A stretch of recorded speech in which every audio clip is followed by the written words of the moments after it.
built a new stadium. They named it Michael A. Monsoor Memorial Stadium. The golden trident at the Sealsway yard line.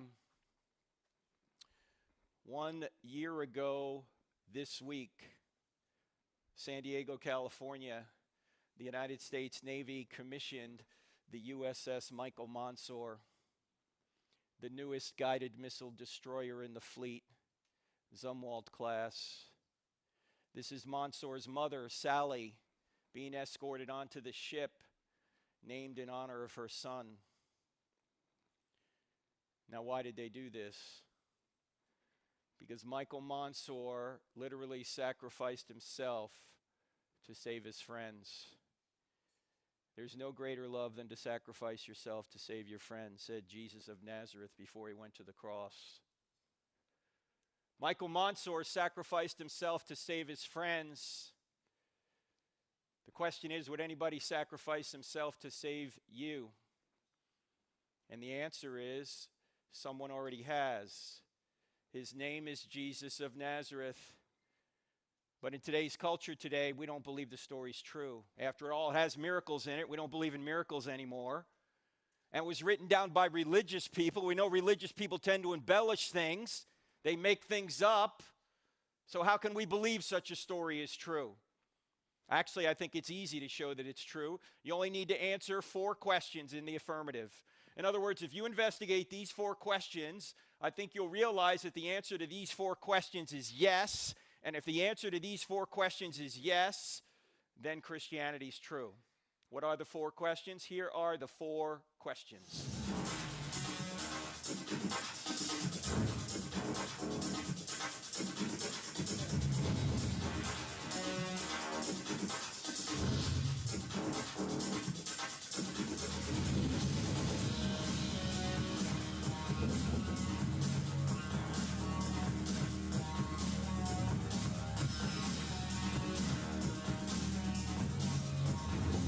Now that is some pretty groovin' and loud music.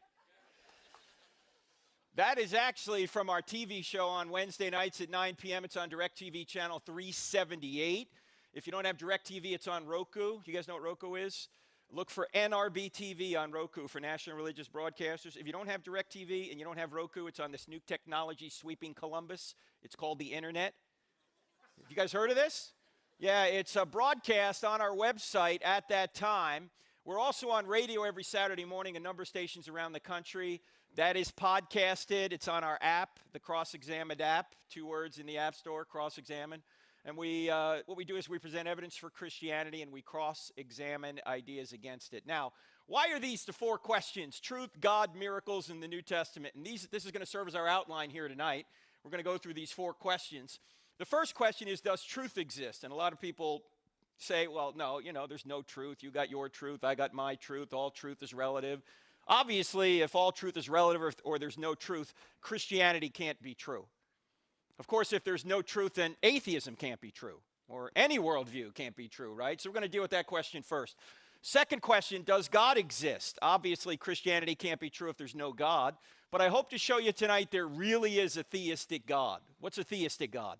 That's a spaceless, timeless, immaterial, powerful, moral, personal, intelligent creator who created all things and sustains all things. We're going to look at 3 arguments for this being. These arguments are mentioned in the Bible, but you don't need the Bible to know them. In fact, we're not even going to refer to the Bible when we do point 2. You don't need the Bible to know that God exists. That would be circular anyway. The third question is, are miracles possible? And a lot of people don't believe in miracles today, but I hope to show you that not only are miracles possible, but the greatest miracle in the Bible has already occurred, and even atheists are admitting the data for this miracle. Then we're going to get to the key question, is the New Testament true? The New Testament doesn't have a prayer if there's no truth, no God, or no miracles. But if truth exists, if God exists, if miracles are possible, then we can see if the New Testament is reliable enough, not inerrant or any of that, just reliable enough to let us know if one particular event from the ancient world took place, and that would be the resurrection of Jesus. Because if Jesus rose from the dead, game over, Christianity's true. Of course, if he didn't rise from the dead, game over, it's false. You might as well sleep in on Sunday and do what you want the rest of the week, because it's false. Even the greatest apostle Paul said, if Jesus didn't rise from the dead, your faith's in vain. Now, I know some of you are looking at this list going, wait a minute, Frank, what about the Old Testament? Do you believe the Old Testament's true? Well, look, if the New Testament's reliable, you get the Old Testament thrown in. Why? Who's in the New Testament that can authenticate the Old Testament? Jesus, yes. If you're ever in Sunday school, you don't know the answer, just say Jesus, you'll probably be right. It's Jesus, Pastor, that's right. Look, if Jesus really is God, as the New Testament documents claim he is, now that's a big if, but if he really is God, whatever God teaches is true. Jesus taught the entire Old Testament as the Word of God, so if the New Testament's reliable, you get the Old Testament thrown in. Now, there's actually a lot more questions or more points you can go through. If you want to go further, you can get the book. We ran out of them at Purdue last night, so we don't have them here, but you can get them on our website. There's also a 12-part DVD series called Why I Still Don't Have Enough Faith to Be an Atheist. It's over 7 hours long. You can get workbooks with it, curriculum.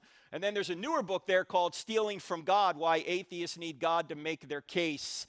I've noticed that when atheists are arguing there is no God, they're actually stealing aspects of reality that would only exist if God existed in order to say he doesn't exist. In effect, they have to sit in God's lap to slap his face. Now, this presentation that I'm about to show you, I can't show you the whole thing. We don't have time. If you want the entire presentation, text the word evidence to 44222. Text the word evidence to 44222. Don't put quotes around it, just the word evidence. And we'll send you this PowerPoint presentation in a PDF format. We'll also send you the first chapter of Stealing from God and a bunch of other stuff, all right? So what we're going to do here is we're going to go through these 4 questions, and then we're going to do Q&A. Actually, I don't think we're going to do Q&A. I think we're going to do all Q, no A. All right? So everyone will be able to ask a question. It'll take all the pressure off me. All right? No. We'll do Q&A at the end, but we're going to start right here at Does Truth Exist? Are you guys ready to go?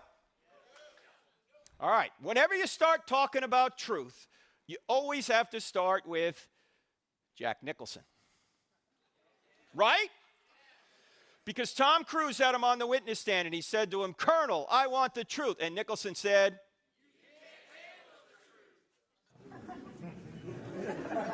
Buckeyes. Purdue did it better last night. I mean, please. If he had said it that way, the movie would have gone nowhere.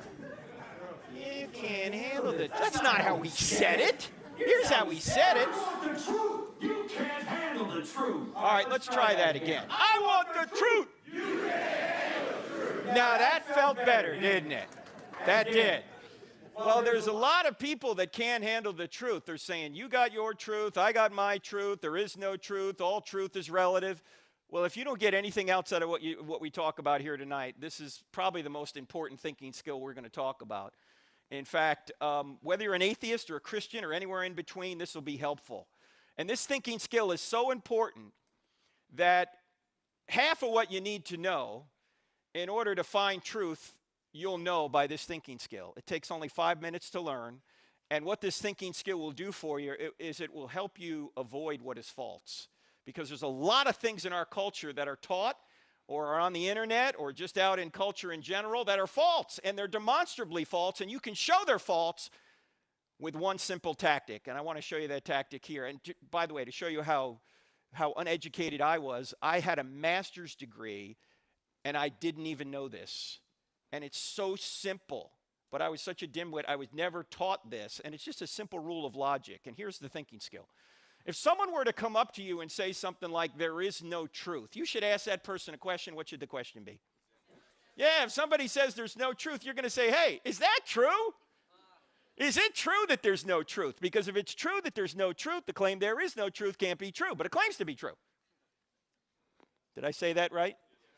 I know that can give you intellectual constipation if you think about it long enough, but that's because it's a self-defeating statement. It's like saying I can't speak a word in English. If I were to say I can't speak a word in English, what would you say? You just did. Or it'd be like if I said my parents had no kids that lived. Or my brother is an only child. Right? These are self-defeating statements. And once you get good at recognizing self-defeating statements, you're going to avoid a lot of pain and suffering for yourself. Why? Because if you start living by false principles, you're going to smack up against reality and it's going to hurt. You got to avoid what's false, and that's what this little tactic does. And here's the tactic. What you do is you turn the claim on itself. Turn the claim on itself. So somebody says there's no truth, you turn the claim on itself and you say, is that true? Let's do a few more of these. How about if somebody says all truth is relative? Yeah, just say, is that a relative truth, right? Because that's an absolute truth, claiming all truth is relative. You see that? Or suppose somebody says there are no absolutes. Yeah, is that an absolute? Or are you absolutely sure? How about if somebody says you can't know anything? How do you know that you can't know? Okay, you guys are sharper than Purdue. I'm just telling you right now. Now you're with me on this. How about if somebody says you should doubt everything? Should we doubt that? You ever notice that skeptics are skeptical of everything but skepticism? Why don't they doubt that? By the way, whether you're a Christian, atheist, anywhere in between in here, how many people in here sometimes doubt that what you believe is true? Look, I do. I mean, if you don't doubt, you're probably not thinking very much, right? I mean, I've written books on this stuff, and sometimes I wake up in the morning and I go, I don't even know if this is true. You ever do that? But then I start thinking about my doubts, and I realize that my doubts are more emotional than they are intellectual. In other words, the evidence for Christianity is really good, but I'm having a bad day, so I go, I don't think it's good. I don't think it's good. Another day, fine, everything's good. Bad day, don't know. Good day, fine, bad day, don't know. Good day, fine, bad day. What's changing? Me or the evidence? Me, I'm going up and down. In fact, sometimes people will say at an event like this, or they'll email me and say, Frank, I used to be a Christian, but I lost my faith. Now, I don't mean to be unkind, but since I'm from New Jersey, sometimes I am. And I almost want to say, when they say I lost my faith, I almost want to say, so? Because your psychology changed? Are you telling me God no longer exists? Because your psychology changed? Jesus didn't rise from the dead? Your psychology can change every day. Your psychology will not tell you whether or not anything is true, much less Christianity. What will tell you whether something's true? The evidence will. Concentrate on the evidence, not your psychology going up and down. And I think if you really concentrate on the evidence, you'll realize that Christianity, it really does appear to be true. And what you ought to do is you ought to start doubting your doubts, because if you start doubting your doubts, then you're back to knowing something for sure. You guys thought about doubting your doubts? I doubt it. Oh, how about this? You hear this a lot. There's no truth in anything but science. Turn the claim on itself. Somebody says there's no truth in anything but science. What would you say? Is that a scientific truth? No, that's a philosophical claim. You can't prove that in the laboratory. In fact, all disciplines are built on philosophy. When you get a PhD, what does the PhD stand for here at The Ohio State University? It stands for philosophy, right? Philosophy of history, philosophy of physics, philosophy of biology, whatever it is. You can't do science without philosophy. By the way, you can't read the Bible without philosophy either, or any other book. Science is built on philosophy. In fact, in the book Stealing from God, we have a chapter on science in there, and the title of the chapter is Science Doesn't Say Anything. Scientists do. Why? Because all data needs to be gathered, and all data needs to be interpreted, and who does that? Scientists do that. Now, sometimes they're interpreting the data based on their pre-existing atheism. Even though the evidence may point towards some sort of intelligence, they've already ruled intelligence out before they looked at the evidence. So is it any wonder they always conclude it's got to be a natural cause? That's a result of philosophy, not science. Now, think about this. Most of the most important things in life have nothing to do with science. Honey, do you love me? I don't know. Let's run an experiment. No. Oh, how about this? You hear this a lot too. You ought not judge. Somebody says you ought not judge. What are you going to say? Yeah, then why are you judging me for judging? Because it's a judgment. You notice that? You say, wait a minute, Frank, time out. You claim to be a Christian. Didn't Jesus say don't judge? Nope. Never said it. Sure he did. He said it in Matthew chapter 7, verse 1. Okay, I know this is going to sound a little weird, but I think it's true. There are no verses in the Bible. There are no verses in the Bible. You think when Matthew was writing the Gospel of Matthew, he went, okay, here's chapter 7, verse 1. No. When were those chapter and verse divisions put in?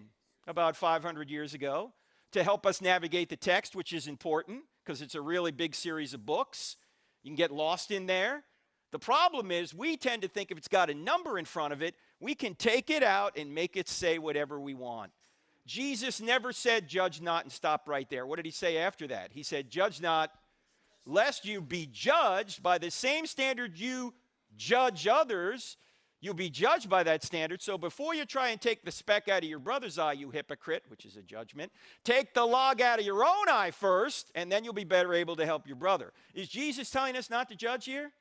No, he's telling us to take the speck out of our brother's eye. That involves making a judgment. He's simply saying, get that problem out of your life first so you can better help your brother. So this is not a command not to judge. It's actually a command on how to judge. In other words, don't judge hypocritically. If you've got that problem, fix it, then go help your brother. But it would be completely ridiculous to say don't make judgments. Why? Because, number one, it's a judgment itself. Number two, you'd be dead already if you didn't make judgments. You made 100 judgments just getting over here tonight. Good choices from bad choices. Safe choices from dangerous choices. And now you're wondering if you made the right judgment. Everybody makes judgments, by the way. Atheists make judgments. What atheists judge? Well, they judge there's no God. They judge Jesus didn't rise from the dead. They judge there's no objective moral values. They judge there's no objective meaning to life. These are all judgments. The question isn't whether or not you can make judgments. The question is, are your judgments true? I will say this, though, that Jesus did save a very stern rebuke for people who were judgmental, like many Christians have been. And who were the judgmental ones in his day? The Pharisees, right? Who were the Pharisees? Well, they were the religious and political leaders of Israel. They helped run Israel politically. Some of them were on the Sanhedrin, the Jewish ruling council. They were the politicians. And Jesus went after these people. Are you telling me Jesus got involved in politics? Yes! And he wasn't so nice doing it. In fact, if you think Jesus was a sweet guy who's never said a bad word about anyone, you have not read John chapter 2, John chapter 8, or Matthew chapter 23. What happens in John chapter 2? Jesus makes a whip and he goes and he jacks people up in the temple. What? Jesus did this? Yes. And then in John chapter 8, he's talking to these same Pharisees, these religious political leaders. He gets to a point in the conversation, he's having a bit of an argument with them. He says, your father is the devil. Jesus, you can't say that. That's not very Christ-like. Excuse me, I am Christ. Can you imagine that? You're having an argument with somebody and you go, your father is the devil. Never do that with a sibling, by the way. And then in Matthew 23, Jesus says, woe to you, scribes and Pharisees, you hypocrites, you brood of vipers, you snakes. You strain out a gnat and swallow a camel. Oh, you look great on the outside. You're whitewashed tombs, but on the inside, you're full of dead men's bones. You go a mile to make a convert, and then once you make them a convert, you make them twice as much a son of hell as you are. How will you avoid being condemned to hell? What? Sweet and gentle Jesus said this? Yes, Jesus was not Barney. Can't we all get along, boys and girls? No. I came to bring a sword. It's going to divide daughter and mother, son and father. He was not Mr. Rogers. Can you say kindness, boys and girls? I mean, look, he was kind most of the time, but he certainly didn't go around saying, this sermon brought to you by the letter Q. No, Jesus was tough. In fact, why did they kill Jesus? Two major reasons. Number one, he claimed to be God. That's blasphemy to the Jews and sedition to the Romans. And number two, he spoke truth to power. And the temple authorities didn't like that. They knew that this guy was going to put them out of business. That's why Jesus was killed. Jesus was tough. He was not a wimpy guy. By the way, I've noticed one other thing about judging. Do you ever notice when you compliment somebody, which is a judgment, nobody gets upset? You know, if you say to your best friend, I really love you, you're such a wonderful person, you think your friend's going to go, who do you think you are? Are you judging me? Do you think you're worse than me? No, your friend's never going to say that, right? I've noticed that people really don't have a problem with judging. They just have a problem with judgments they don't like. In fact, if you tell somebody something that's true and they get upset with you, you just help convict them. As Augustine said, we love the truth when it enlightens us. We hate the truth when it convicts us. For you military people in here, and by the way, I was in the Navy, which stands for never again volunteer yourself. For you military people in here, you always get more flack when you're over the target. If you tell somebody something that's true and they're shooting back at you, you're over the target. They don't want their evil deeds exposed. Jesus said, men love darkness rather than light. So we have to make judgments without being judgmental. One evangelist put it this way. He said, evangelism is just one beggar showing another beggar where the food is. There is nobody in this room or outside this room that can merit their way to God. We're all fallen. We all need a Savior. That's why we shouldn't be judgmental. Now, we could spend more time on self-defeating statements. We don't have time. I just want to point one thing out. Can everybody see that this statement right here shoots itself? Can everybody see that? And so do all the other statements we went through, like all truth is relative, there are no absolutes, all truth comes from science, you ought not judge. These are all self-defeating statements. So there is truth out there. The question is it true that God exists? That's the next question. Now, before we get there, I got to say one thing, because a little bit later we'll bring out the mic for Q&A, and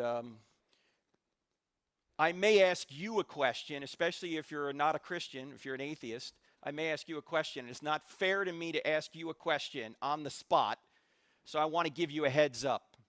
Here's the question I might ask you. If Christianity were true, would you become a Christian? I've had atheists stand in front of the microphone, in front of hundreds of people, including last night at Purdue, and I ask that question, and they say, no.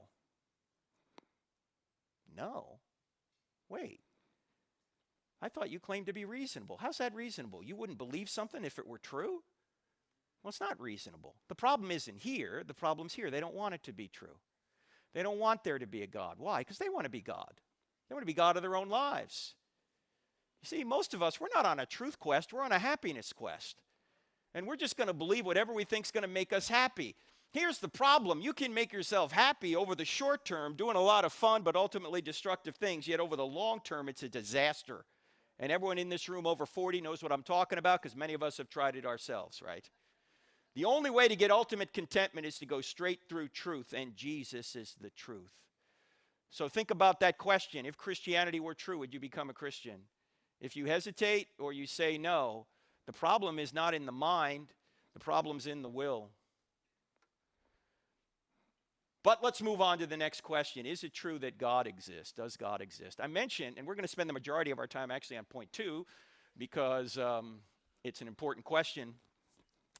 I mentioned that we're going to go through 3 arguments. Here are the 3 arguments for a theistic God. These are all in the book. The first is from the beginning of the universe, known as the cosmological argument. Cosmological comes from the Greek word cosmos, which means world or universe. It says if the universe had a beginning, it must have had a beginner. The second argument is from design, known as the teleological argument. Telos is a Greek word meaning design or purpose. And it says if there's design in the universe and design in you, a living thing, there must be a designer. Now, these 2 arguments have some scientific evidence behind them. We'll see some of that. The third argument doesn't have any science behind it, yet it's the argument every single person in this room has known since you were a very small child, and it's the argument from morality known as the moral argument. And it says if there's one thing morally wrong out there, just one, like it's wrong to torture babies for fun, or it's wrong to murder 6 million people in a Holocaust, then there has to be a God. Why? Because if there is no standard beyond humanity, then everything's just a matter of opinion. That's just your opinion against the baby torturer's opinion, or your opinion against Hitler's opinion. But since we know those things really are wrong, there must be a standard of righteousness beyond us, and that standard of righteousness, goodness, and love is what we mean by God's nature. Okay? We'll get to that later. We got to start right here at the cosmological argument. Now, you got to admit, it was worth coming out here tonight just to see God do that. I mean, did you see that? Did you see the way God just floated right? Let's take another look at that, can we? Look at that. Now, this is the argument that many say points back to the big.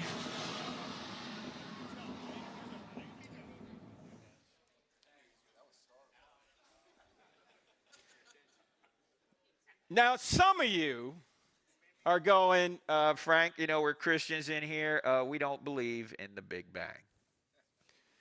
You guys don't believe in the Big Bang? I believe in the Big Bang. I just know who banged it. In fact, the evidence for the Big Bang is so good that even atheistic scientists are admitting the data for it. For example, Stephen Hawking, who was the top physicist in the world until he died a couple of years ago, put it this way. He said, almost everyone now believes that the universe and time itself had a beginning at the Big Bang. Now, Hawking tried to come up with another explanation other than God. He failed, but he's admitting the data, that space-time and matter literally had a beginning out of nothing. A colleague of his, an agnostic astronomer by the name of Alexander Vilenkin, who teaches at Tufts University, put it this way after looking at all the evidence. He said, with the proof now in place, cosmologists, and by the way, a cosmologist is not someone that puts on your makeup, right? A cosmologist is someone that studies the origin of the universe. Cosmologists can no longer hide behind the possibility of a past eternal universe. There is now no escape. They have to face the problem of a cosmic beginning. Now, there's a couple of words in here I want to highlight. Usually, scientists don't use the word proof because science is tentative. But Vilenkin thinks that so many lines of evidence cross at one point, he's calling it a proof. He also says it's a problem. Why? Because if space-time and matter literally had a beginning out of nothing, there's no natural cause that can account for it, because all of nature was created. Now, Vilenkin, again, is not a Christian. He's not even an atheist. He's an agnostic. He doesn't know. But he's admitting what appears to be the data for the first miracle. Now, we're not going to go through the data. Why? Number one, we don't have time. Number two, it's all in the book. And number three, it's not controversial. Even the atheists are admitting it. If you want to ask about it during the Q&A, you can. I just want to jump to the bottom line, the implication of this, and it's this. If the universe had a beginning, it must have had a beginner. We got two options. Either no one created something out of nothing, which is the atheistic view, or someone created something out of nothing, which is the theistic view. Now, here's my only question. Which view is more reasonable? No one created something out of nothing, or someone created something out of nothing? Well, I was at Texas A&M probably 10 years ago. I put a slide like this up, and an atheist said, oh, I think number one is more reasonable. I said, time out, let's look at number two. Number two says someone created something out of nothing. Now, that is a miracle, right? But at least you got someone. Number one is a miracle with no miracle worker. That's clearly absurd. By the way, do you realize that everybody, regardless of your worldview, believes in at least one miracle? Christians believe in that someone created something out of nothing. Atheists are believing that no one created something out of nothing. Now, I said to the audience that night at Texas A&M, I said, to show you how seriously we all take the law of causality. By the way, the law of causality doesn't say everything has a cause. The law of causality says everything that comes to be has a cause. There's got to be an uncaused first cause. It's either the universe or something outside the universe. But there's got to be what Aristotle would call the unmoved mover. There's got to be an uncaused first cause. Okay? So I said to the audience at A&M, to show you how seriously we all take the law of causality, that things don't pop into existence out of nothing, by nothing, without a cause. There is nobody in this auditorium here tonight who is currently worried that as you sit here, a hippopotamus has appeared out of nothing, by nothing, in your dorm room and is currently pooping on your pillow, right? You're not worried about that. You're not worried that a bull elephant is just going to appear in this room right now out of nothing and charge over people, right? You don't worry about those things because you know that things don't pop into existence out of nothing, by nothing, without a cause. And if the whole universe could do so, why doesn't everything do so? Why don't Teslas pop into existence out of nothing, by nothing, without a cause? You wake up one morning, your Toyota Corolla is a Tesla. And you go, man, how do I charge this thing? You know. Why don't MacBook Pros pop into existence out of nothing, by nothing, without a cause? Could have saved me $4,000. If you're hungry after this seminar tonight and you want to have a pizza, does it make sense to order one? Or should you just sit in your room and wait and hope one pops into existence out of nothing, by nothing, without a cause? No, it seems to me the atheists have all the faith.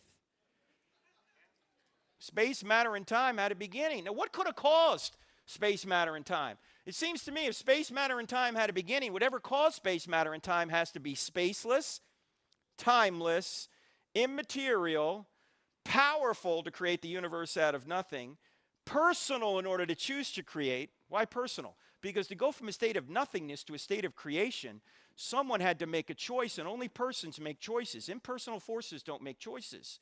The being would also have to be intelligent in order to make a choice. Now, ladies and gentlemen, when you think about a spaceless, timeless, immaterial, powerful, personal, intelligent cause, who do you think of? You say God. But how do you know it's the Christian God? We don't. Yet. We haven't done enough research yet. This could be Allah or some other theistic or deistic God. We're just saying that it has the attributes of what could be the Christian God. In order to see if this is the Christian God, we got to go through the rest of these points. And we got to see if Jesus was who he said he claimed to be, and if that's really true. And I think when we do, we'll realize that the same being that walked out of the tomb 1,987 years ago is the same being in whose divine nature created the universe out of nothing. But we haven't gotten there yet.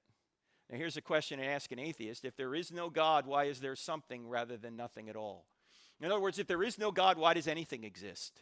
That's a question the philosopher Leibniz posed a couple hundred years ago. Why is there anything if there's no God? There's more in the book on that. We got to go to the next argument, though, the teleological argument, the design argument. And I mentioned there are two aspects to this. One is the design of the universe, and the other is the design of life. Let's look at the universe first. Scientists have discovered in recent decades that the universe is fine-tuned. That if you were to change any one of a number of factors about our universe, virtually imperceptibly, there'd either be no universe or no universe that could support life. Let me just give you two of probably a dozen of these things. The first is from Stephen Hawking, again, the atheist, who put it this way. He said if the expansion rate of the universe was different by 1 part in 1,000 million a second after the Big Bang, the universe would have collapsed back on itself or never developed galaxies. You change the expansion rate, that infinitesimal amount, none of us are here. Now, you can't make any sort of evolutionary kind of explanation for this. Why? You can't say, well, it just evolved to this point. Because this is the initial expansion rate. It started that way. Seems to me the same being that created space, matter, and time is the same being that fine-tuned the expansion rate from the very beginning so we could be here right now. Also, the gravitational force, if it were altered by more than 1 part in 10 to the 40th power, we wouldn't be here. What's 1 part in 10 to the 40th power? That's 1 part in 1 with 40 zeros following it. You say, Frank, I can't get my head around that number. I know, neither can I. So let me give you a tape measure. Or I'll give you an example using a tape measure. Take a tape measure and stretch it across the entire known universe. That's a long way. You can't get that tape measure at Lowe's. Set the gravitational force at a particular inch mark on that tape measure. I realize gravity's not measured in inches. This is just to give you a scale idea in your mind. If the strength of gravity were different by 1 inch in either direction across the scale as wide as the entire known universe, we wouldn't be here. I don't have enough faith to believe that that value just landed there by chance. And oh, by the way, is chance a cause? Does chance cause things? Who caused this? Chance. He was just here. No. Chance is not a cause. Chance is a word we use to describe mathematical possibilities. Chance doesn't do anything. In fact, when scientists are using the word chance, you know what they really mean? We don't know. Look, there's only 2 possibilities with regard to this value. Either this value was designed or it wasn't. What's more reasonable? Seems to me it was designed. Now, there's many more of these factors. We don't have time to get into them. But you can also make the argument that our solar system was designed with us in mind. In fact, let's take a look at our solar system here for just a second. This keeps people awake, okay? Here we are, third rock from the sun. If we were just a little bit closer to or a little bit further away, can we turn that down? You can't? Can we go in here and turn it down? Go ahead. Take your time. We got time. Because otherwise, I'm going to lose my mind. Anyway, If we were just a little bit closer to or a little bit further away from the sun, we couldn't survive. A little bit closer to, we'd burn up. A little bit further away, we'd freeze. We are what scientists call the Goldilocks zone. It's not too hot. It's not too cold. It is, that's a lie. It's too cold here in the winter. Okay, I live in Charlotte. This is too cold, all right? The axial tilt, 23.5 degrees. Change that slightly. We don't need this. Thank you. Give that man a hand right there. Yeah. You can turn it up a little bit. That little ambiance we had going there. Little rumble. The axial tilt, 23.5 degrees. Change that slightly. We don't exist. Earth rotation, 24 hours. Change that slightly. We don't exist. The size and distance of the moon from us. Change that slightly. We don't exist. In fact, if Jupiter was not in its current orbit, we couldn't be here. What does Jupiter do for us? It's a cosmic vacuum cleaner. Its gravitational force is so strong that it attracts most of the meteors and space junk to it rather than us. In fact, if you take a close-up look at Jupiter, you see these purple marks here? Oh, you can turn it down now. Thank you. See these purple marks here? Those purple marks are comet fragment strikes that are bigger than the Earth. The universe is fine-tuned. The sound system is not. Okay, I'm just letting you know, all right? Thank God for Jupiter, because if Jupiter wasn't there, we wouldn't be here. In fact, you want to see the size of Jupiter? Check this out. Just turn it way down. Just put it in Dolby. Whoa.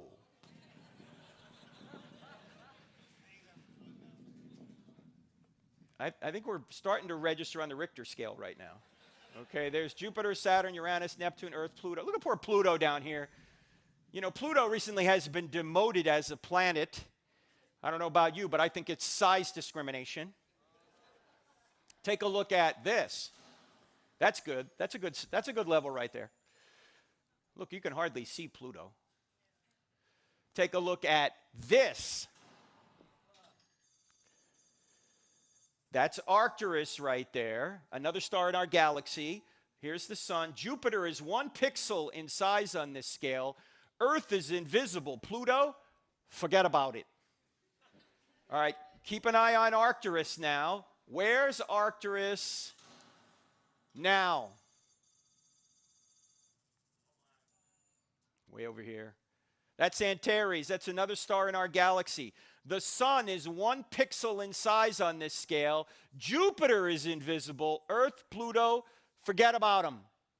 In fact, if the Earth was the size of a golf ball, Betelgeuse here would be 5 or 6 Empire State Buildings high. The heavens are awesome. And that's just in our galaxy. This is not outside our galaxy. This is just inside our galaxy. And the average distance between stars in our galaxy is 30 trillion miles, and all that distance is necessary for us to exist here on Earth. Now, how far is 30 trillion miles? Far. Yes. Take you at least 2 tanks of gas in a Toyota Prius to go 30 trillion miles. A number of years ago, my wife and I took our sons out to the Desert Museum in Tucson, Arizona, and we were out there one night. It was so clear that night that the guide said, if we look up at 9:03, we'll see the space shuttle in orbit. I said, come on, we're not going to see this space shuttle. It's only 120 feet long. It's 350 miles up. We're not going to see it. Oh, me of little faith. At 9:03, the guide goes, look! And we look up in the sky. There's an object streaking across the western desert sky relative to us about like this. When it got right about here, it disappeared. I don't know whether Scotty beamed it up or what. Actually, what happened was, despite the fact that we were in total darkness, the space shuttle was so high up that the sun was still reflecting off of it. When it got out of the range of the sun, we couldn't see it anymore. Now, when the space shuttle was in orbit, the space shuttle was traveling at about 18,000 miles an hour. That's 5 miles per second. You got trouble getting to school in the morning? Take the space shuttle. You'll be here 5 miles a second. Think about how fast that is. Well, I did a little calculation and try and figure out how long would it take us if we could get in the space shuttle and go from our star, the sun, to another star in our galaxy, an average distance away 30 trillion miles. In other words, how long would it take us to go 30 trillion miles if we could go 5 miles per second? How long? What do you think? Long time. You have to be a math major. Huh? It would take us 201,450 years.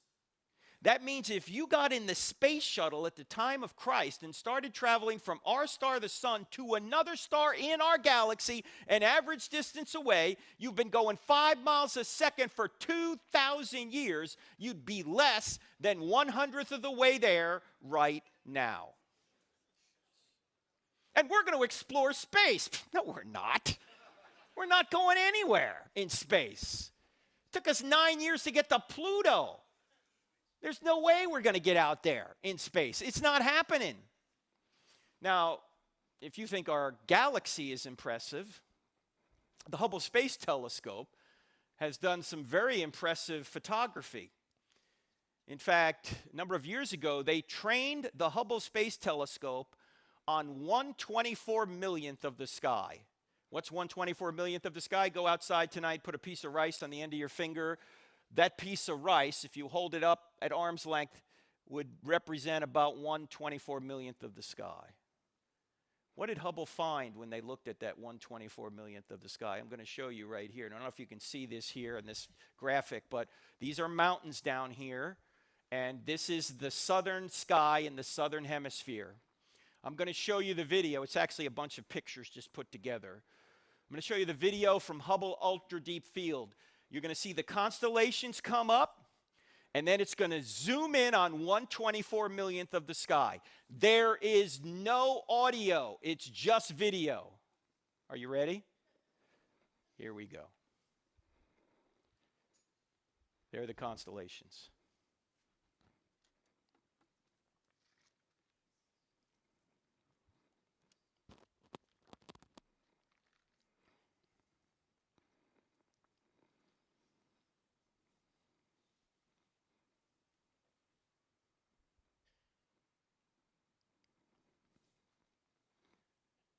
What you're looking at are nearly 10,000 galaxies.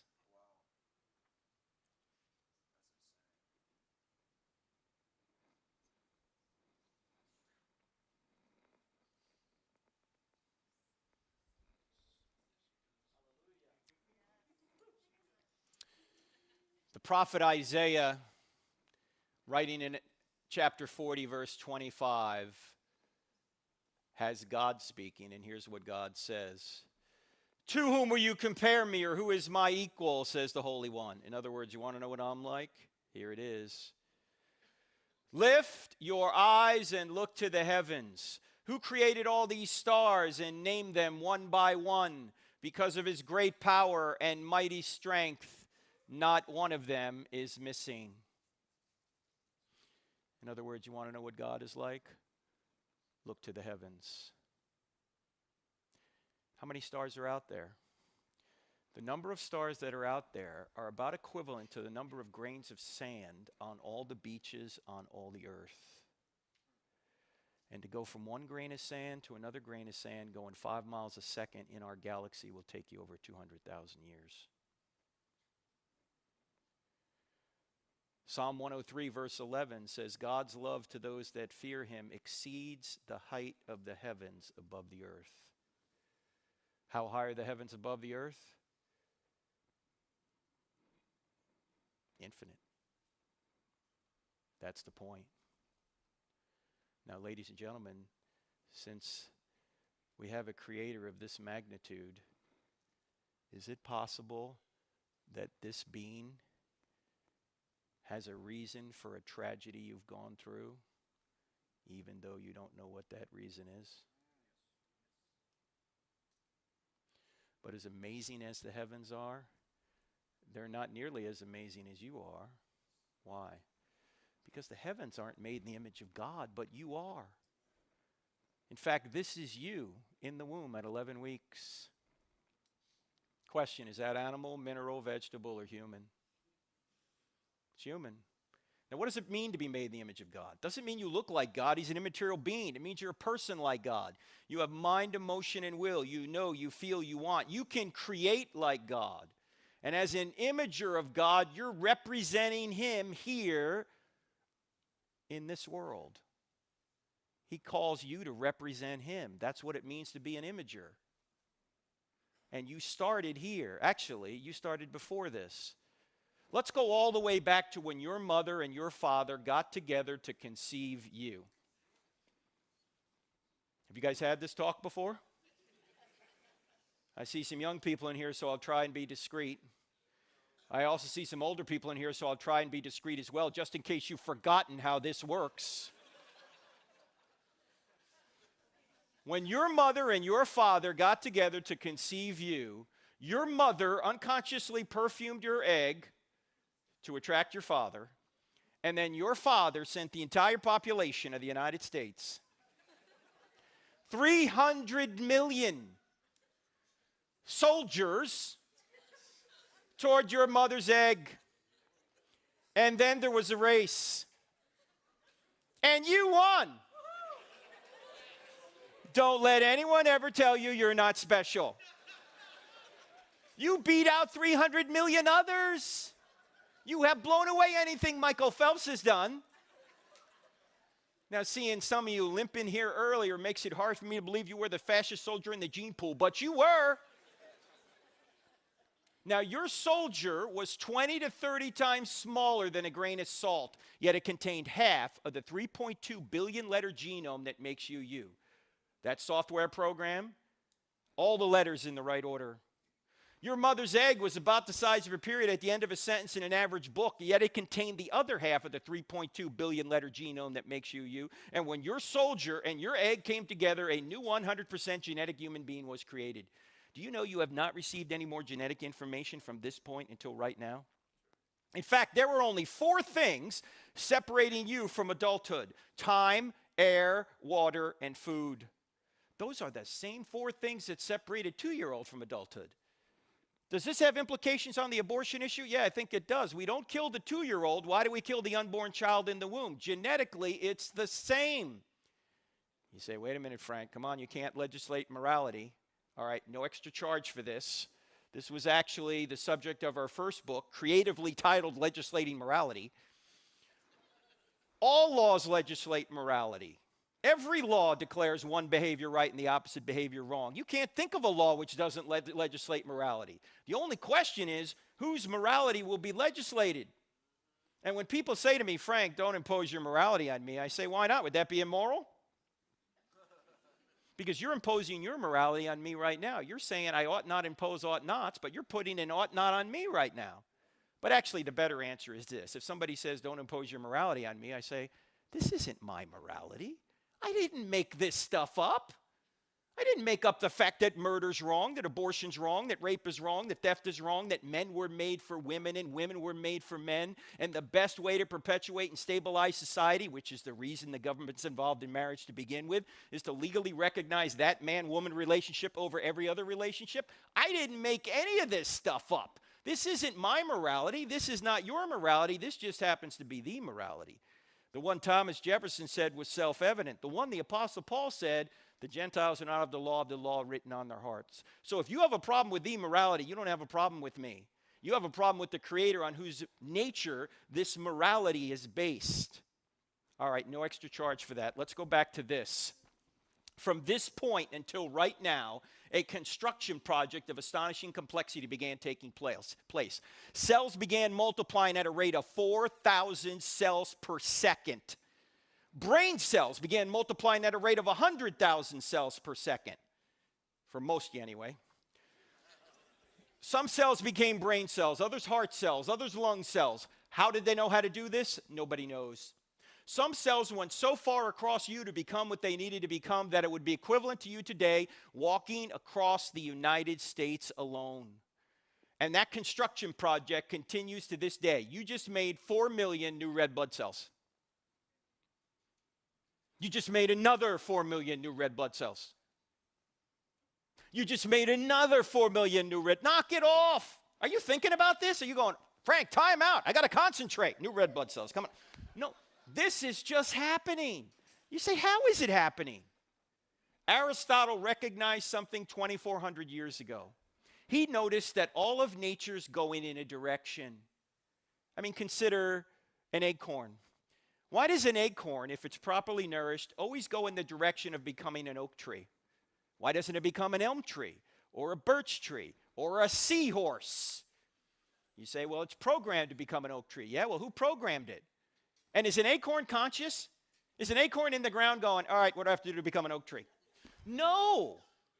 But it reliably goes in the direction of becoming an oak tree. If it doesn't have a mind of its own, yet it reliably goes in a direction, there must be an external mind directing it toward an end. That is what Aristotle called the unmoved mover. Thomas Aquinas came along in the 1200s AD and he said, this is going to be my fifth way to argue for God, that all of nature's going in a direction. If it's going in a direction, it must have a director. Now notice, this argument has nothing to do with the Big Bang or any of that. This is not a cause way back then. It's a cause every single second of existence. That there's a sustaining cause that keeps all the natural laws going in the direction they go in, consistently and precisely. This is why in the Stealing from God book, I say science actually needs God. Why? Because it needs somebody to create these natural laws and sustain them consistently. Without them, we couldn't do science. We couldn't have cause and effect relationships. Now, there's a lot more in the book on that. We don't have time to get into it. But that argument shows that there has to be a sustaining cause, not just a beginning cause. Now, we got to move on to our, well, before we do, I got to tell you about C.S. Lewis. C.S. Lewis says everything well. You might be thinking, well, atheists have a counter-argument for this. Actually, they don't, and if they did, you shouldn't believe it. You say, why? Because atheism makes reason impossible. Follow me on this. Well, you're not following me, you're following Lewis. This is a two-page quote. You ready? Here we go. Suppose there were no intelligence behind the universe. In that case, nobody designed my brain for the purpose of thinking. Thought is merely the byproduct of some atoms within my skull. But if so, how can I trust my own thinking to be true? You got it so far? He continues, but if I can't trust my own thinking, of course I can't trust the arguments leading to atheism and therefore have no reason to be an atheist or anything else. Unless I believe in God, I can't believe in thought, so I can never use thought to disbelieve in God. Boom. I wish I had that quote before I wrote Stealing from God. That would have been the whole chapter. That's what I'm trying to say. If we're nothing but moist robots, as the atheists claim we are, why should we think anything we believe is true? We're not reasoning to conclusions based on the evidence. We're just driven there by the laws of physics. So there's no reason to believe anything is true. I mean, some atheists, or all atheists don't believe in God. The problem is they don't believe in humans either. Why? Because we're not human beings with free will if this is true. We're just moist robots. There's more in the Stealing from God book, but we got to go to the third argument, the moral argument. And by the way, this argument we're about to go through right now might be the most relevant argument of them all. Why? Because people can ignore the beginning, they can ignore design. It's really hard to ignore morality. You deal with it every day. Let's say you go out on a hike somewhere and you get lost. Way out in the forest somewhere, you get turned around, your cell phone's dead, you know the direction from which you came, but you can't find it right now. All you have to get home is a magnetic compass. And you know a magnetic compass is always supposed to point to magnetic north, so if you can find out where north is, you can get home. But instead of this compass pointing to magnetic north, your compass, no matter which way you turn, always points to you. How helpful would that compass be? That's not helpful at all. You know where you are. You're trying to figure out where north is. What question? Why do we think that if the compass of life doesn't always point to us, in other words, if things aren't going just our way, either God doesn't exist, he's evil, or he's forgotten about us? Do you realize that whether or not God exists, you are not the center of the universe, and neither am I? Yet we act like we are. And by the way, is there a moral compass? Is there a right way to live? Or do you get to live however you want? You know, without purpose, there is no right or wrong way to live. This Sunday, when the Chiefs play the 49ers The only way you could know if your quarterback throwing a touchdown is better than your quarterback throwing an interception is if you know what? If you know the purpose of the game. If there's no purpose of the game, you can't tell whether a touchdown is better than an interception. You got to have purpose to know if something's good or bad, either practically or even morally. What's the purpose? So do we determine right and wrong, or do we discover right and wrong? Discover, yeah, but our culture says, no, you don't discover right and wrong. You determine what's right for you. I was in Sioux Falls, South Dakota about 4 years ago. I was going through all this material in a lot more depth than what we can do right now. We had several nights there. The second night I was there, we had the microphone set up for Q&A, and a couple of young men in their 20s got up to the microphone, and they were atheists. I didn't think anything of it. We just had a nice conversation. The next night we were there, about a 50-year-old man got up to the microphone, and he had a question written on 2 sheets of paper, and he began to read the question. 20 seconds into reading, really 10 seconds into reading the question, he just broke down crying. He couldn't go any further. So I walked off the platform, I went down to him, and all he did was he handed me the 2 sheets of paper, and he said, read it, read it. So I began to read the question as I'm walking back up to the platform. By the time I got back up to the platform, I realized that that man, whose name turned out to be Steve, was upset for 2 reasons. Reason number 1, Steve had recently learned that a supposed friend of his, another 50 or so year old man by the name of Tom, had been sexually abusing Steve's daughter from the time she was age 4 to the time she was age 14, right in his own home, under his nose, never saw it. The second reason Steve was upset was because the 2 young men who were there the night before were atheists, and they were his sons. And they used to be Christians, but as soon as they heard about the news as to what happened to their sister, they said, there is no God. A good God never would have allowed this to happen to our sister. In fact, one of them was going to a Roman Catholic seminary to become a priest, and he walked out of the seminary, he said, that's it, I'm done with God, there is no God. So I said to Steve, Steve, you know, it's okay to be mad at God. In fact, some of the Bible writers are mad at God. Read Habakkuk, read Lamentations, read some of the Psalms. Now, this is not a good long-term strategy, but God can take it. Do you realize, by the way, that you can curse God all day and you're not going to hurt him? He's an infinite being. You can praise him all day and you're not going to help him. He's an infinite being. So why does he want you to praise him and not curse him? For whose benefit? For yours. It's because he loves you. So I said, Steve, this actually does not disprove God. It actually shows that God does exist. And I said, when the time is right, I want you to say this to your sons. If there is no God, then the man who did this to your sister wasn't really wrong. It's just your opinion. Because if there is no right and wrong, if there is no true compass, you can't say he had the wrong compass, right? I mean, where did his compass point? It pointed to him. If there's no true compass, you can't say he has the wrong compass. And I said, this does not disprove God. It actually shows God does exist. Why? Because this wouldn't even be wrong unless there was a standard of good. But a standard of good doesn't exist unless God exists. Not an objective standard anyway. You see, evil doesn't disprove God. Evil may prove there's a devil out there. But evil can't disprove God because evil only shows that good must exist, and good shows that God must exist. Why? Because evil doesn't exist on its own. It only exists as a lack in a good thing. Evil is like cancer. If you take all the cancer out of a body, what do you have? You got a better body. If you take all the body out of the cancer, what do you got? Nothing. Doesn't exist on its own. You take all the rust out of a car, you got a better car.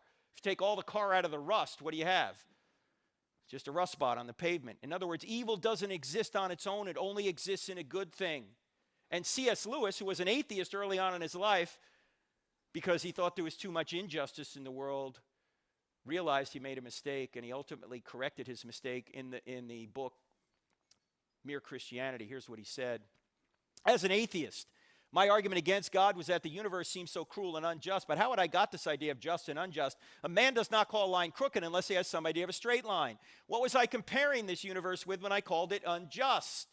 You see, you wouldn't know what a crooked line was unless you knew what a straight line was. You wouldn't know what injustice was unless you knew what justice was. You could look at it this way. The shadows prove the sunshine.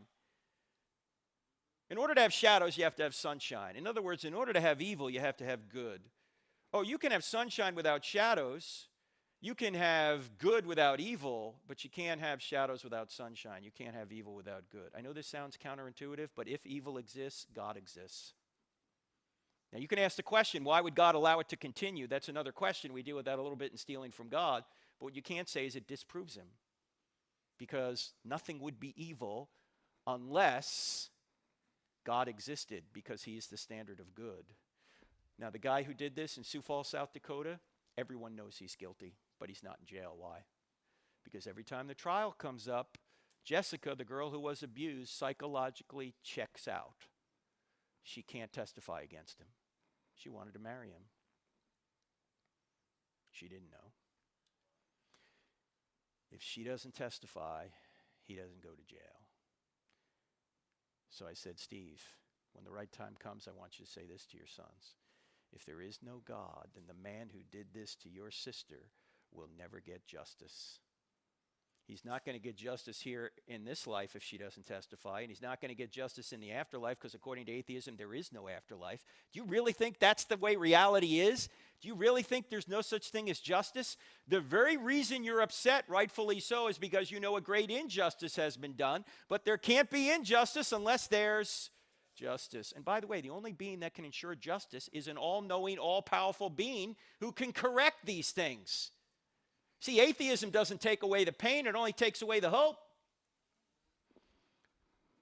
Now, Jessica, the one who was abused, once she hit 18, wrote a book. Here it is. Not Your Princess by Jessica Mitchell. I read one chapter of this book. I couldn't read any more. In fact, you can get it on Amazon. Now, why am I telling you this? Because her father, Steve, wants as many people to know that this happens too often in American households. Adults, if a young person ever comes to you and says, Uncle Joe did this to me, do not dismiss it. Oh, Uncle Joe would never do that. How do you know? You think the kid's making it up? Jessica's getting emails from other kids who have nowhere to turn. They're being abused. I had contact with Steve about a year and a half ago. I said, how's Jessica? She's 19 or 20 at the time. He said she's still in a treatment program in San Diego, California. $15,000 per month. She has multiple personalities, which is common with this kind of abuse. You know, our culture tells us that sex is just physical. That's a lie. If sex is just physical, why is Jessica in a treatment program at $15,000 a month? If sex is just physical, why is it worse if somebody rapes you than if somebody just physically assaults you? If sex is just physical, why is it if your spouse goes out and has a sexual relationship with somebody, you don't go, oh, that's just physical, because you know it's not. There's so much more to sex than the physical. It's emotional, it's spiritual, it's moral, it's psychological. You have sex with somebody, everything changes forever. Sex is like fire. You put it in your fireplace, it's wonderful. It'll warm you. You get it anywhere else in your house, it will burn your house down. Maybe not immediately, but over the long term it will. And those of us over 40 knows what I'm talking about, don't we? The bottom line to this whole thing is God's nature is morality's true north. If God doesn't exist, you can't say sexual abuse of children is wrong. That's just your opinion. Ladies and gentlemen, is the sexual abuse of children wrong? Then God exists. I know that sounds counterintuitive, but it's not. Now, what can we do with these three arguments? What have we learned? From these three arguments, I think we can determine that there is a spaceless, timeless, immaterial, powerful, personal, intelligent, moral creator who created all things and sustains all things to this very moment. We haven't even opened the Bible yet, and we have the attributes of the God of the Bible. Now, how do we know it's the God of the Bible? We still don't know yet. But how could we find out? We have to go to the next question, and that is, are miracles possible? Now, this question does not take long, actually. This will be the shortest one. Are miracles possible? Why would miracles help us here? Because miracles are used to tell someone that this guy speaks for God. Moses can do miracles, he must speak for God. Jesus and the apostles can do miracles, they must speak for God. That's the purpose of miracles in the Bible quite frequently. The problem is a lot of people today believe miracles are impossible. Like, for example, Noah and the ark. All right, Christians, this is just for Christians in here. Don't let this get out of the room, even though we are streaming this. Christians, can we agree on one thing? Can we agree? And I think the atheists would agree too. Noah and the ark is crazy. Can we admit that? Thank you. And for example, I think a resurrection is crazy too. How many people in here have seen a resurrection? No, I haven't seen one either. Yet the entire Christian belief system is based on believing something none of us have ever seen. How rational is that?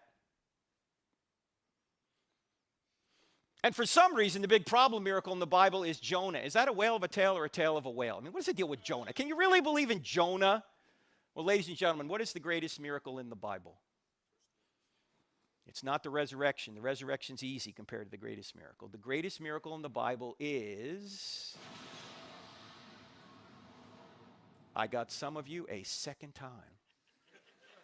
The greatest miracle in the Bible is the first verse. In the beginning, God created the heavens and the earth. If that verse is true, every other verse is at least possible, right? I mean, if it's true that God created the universe out of nothing, can he do whatever he wants? It's not logically impossible inside the universe? Of course. Can he resurrect the dead if he can create the universe out of nothing? Can he walk on water? Can he part the Red Sea? Can he do Noah and Jonah? Of course Noah and Jonah are crazy, unless God exists. Of course he can do these things. Now here's the interesting thing. Atheists are actually admitting the data for the first verse. Again, they don't think it's God, but what else could it be? They're admitting it. Well, if that's the case, these other verses are at least possible. You can't philosophically rule it out. There was an atheist last night at Purdue who said, I can't believe this because it's got miracles in it. I said, look around. You're living in a miracle. This universe is a miracle. Now, despite the fact that most of us haven't seen miracles, and a lot of people will say, I can't believe in miracles because I've never seen them, I want to say that's not necessarily a good reason to disbelieve something. Why? Because you believe in a lot of things you've never seen. You believe in your mind. Have you ever seen it? You're using it right now, I hope. You believe in the laws of logic. Have you ever seen those? You're using them right now. You believe in love. Have you ever seen love? No, you may have loved somebody. You may have been loved, but you've never seen love. Why? It's not a physical thing. It's an immaterial reality.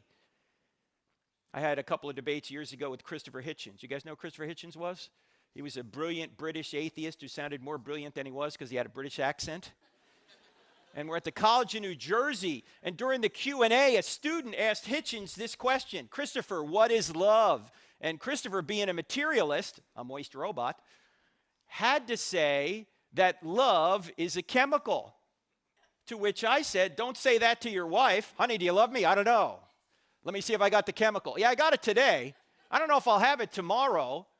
Love isn't a chemical. It's an immaterial virtue. And the essence of love is God's nature. And that's why he expresses it to us through Christ. You've never seen gravity. Oh, Frank, come on. No. We have seen gravity. Look at this. There's gravity right there. Nope. You're not seeing gravity. What are you seeing? You're seeing the effects of gravity. We don't even know what gravity is. Do you know that? We're seeing its effects. And by the way, that's how we know God exists. We reason from effect to cause. We see effects of God. We see a creation, that's the effect. We reason back to a cause, a creator. We see design, that's the effect. We reason back to a cause, a designer. We have a moral law written on our hearts, that's the effect. We reason back to a moral lawgiver. This is what scientists do. They find effects and they reason back to the cause. You've never seen George Washington. You believe in him. Why? Because he's left effects behind that are best explained by the person known as George Washington. Same thing is true of Jesus. You've never seen him. Maybe you have. I don't know. I haven't. But why do I believe in him? Because he's left effects behind that are best explained by the person known as Jesus. So don't buy into this idea that because you've never seen something, you don't believe in it. You believe in a lot of things you've never seen. And by the way, if miracles do occur, and there doesn't need to be a miracle since Jesus and the apostles for Christianity to be true. Now, I think miracles have occurred since then. In fact, my friend Craig Keener at Asbury Seminary has written a hernia-inducing 2-volume set called Miracles, modern-day miracles. You can look into that. But the point is that if miracles occur, they have to be very rare. Why? Because if they occurred all the time, they wouldn't get our attention. For example, suppose people rose from the dead routinely. What would the resurrection of Christ mean to us? Nothing. You go to somebody, you go, Jesus rose from the dead to prove he was God. The guy goes, so what? Uncle Joe just rose from the dead 2 weeks ago. Now I got to give the inheritance back. No, it's got to be a rare event. It can't be a regular event. Miracles have to be rare if they're going to get our attention. So you shouldn't expect to see a lot of miracles. But the greatest miracle has already occurred, the creation of the universe out of nothing, so other miracles are possible. And with that, we got to move on to the final question, is the New Testament true? We're not trying to see if it's inerrant or any of this, or if it's inspired. All we want to see is if one event from the ancient world took place, and that is the resurrection of Jesus. Because if that took place, game over, Christianity is true. Now I'm going to give you 8 lines of evidence that all begin with the letter E. We don't have time to look into all of them. I'm just going to list them, and we'll look at 2 of them, all right?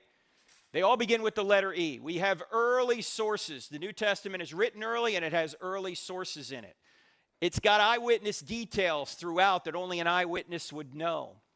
It has embarrassing stories in it. I'll explain that in a minute. It also has excruciating deaths. We'll look at that one as well.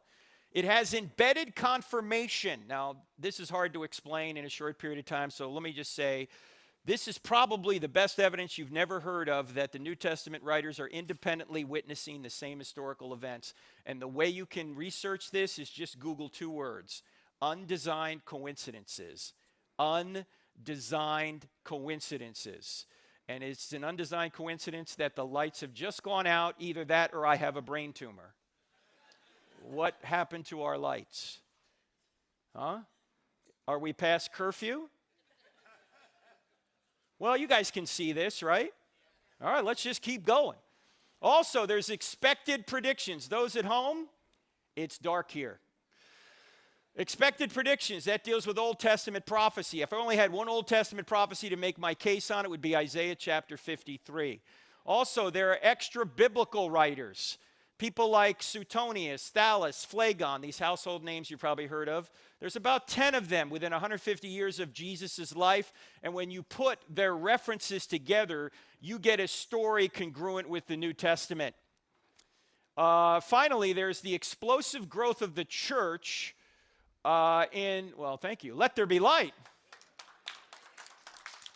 There's the explosive growth of the church in Jerusalem, or out of Jerusalem, which is really hard to explain because there were 2 groups that didn't want Christianity to emerge out of Judaism in the first century from Jerusalem, and those 2 groups would be the Romans and the Jews, and they could have stopped it easily by doing one thing. What could they have done?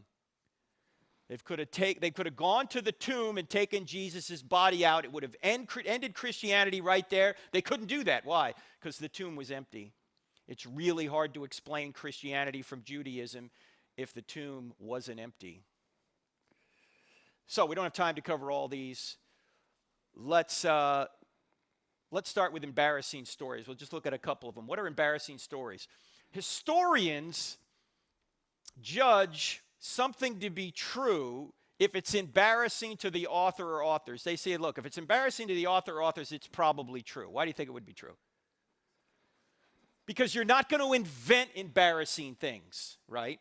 In other words, you won't lie to make yourself look bad. You might lie to make yourself look good, but you won't lie to make yourself look bad. In fact, how many people in here have ever lied to make yourself look good? If you don't have your hand up right now, you're lying to make yourself look good, and it's not working. We know you're lying. All right, how many people have ever lied to make yourself look bad? Now, you don't do that. You might lie to make yourself look good, but you won't lie to make yourself look bad unless you're a pool shark or something temporarily, right? Well, the New Testament writers have filled the New Testament with embarrassing stories that make them look bad that they never would have invented. That's why we call this the dove factor. They're not making this up. Let me just give you a few of them, of many. Peter, the leader of these new disciples, is called Satan by Jesus. Do you think they invented this? Do you think Mark, who wrote this down at one point, said to Peter, hey, Pete, I'm going to make this a real interesting story. I'm going to have the Lord call you Satan. What do you think Peter would have said? Have him call you Satan. Look, I'm the leader here. This doesn't look good. And then Peter says, Lord, I'll never deny you. What does he wind up doing? He denies him 3 times after saying he never would. And then at the crucifixion, all the disciples, maybe with the exception of one, they all run away. This is like a Monty Python movie. Run away! They're all cowards. And who are the brave ones?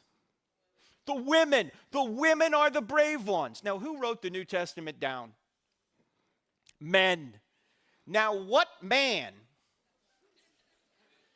is going to invent that he was hiding for fear of the Jews why the women went down and discovered the empty tomb? Would any man here invent that?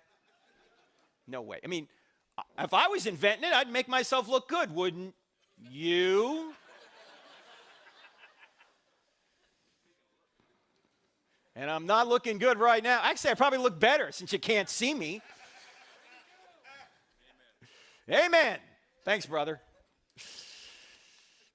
All right, where were we? We're talking about, oh, yeah.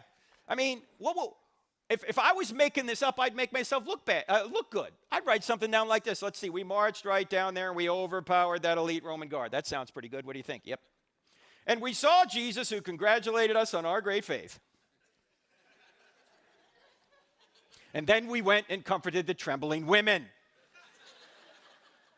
I would never say it was Mr. Sissy Pants why the women went down and discovered the empty tomb.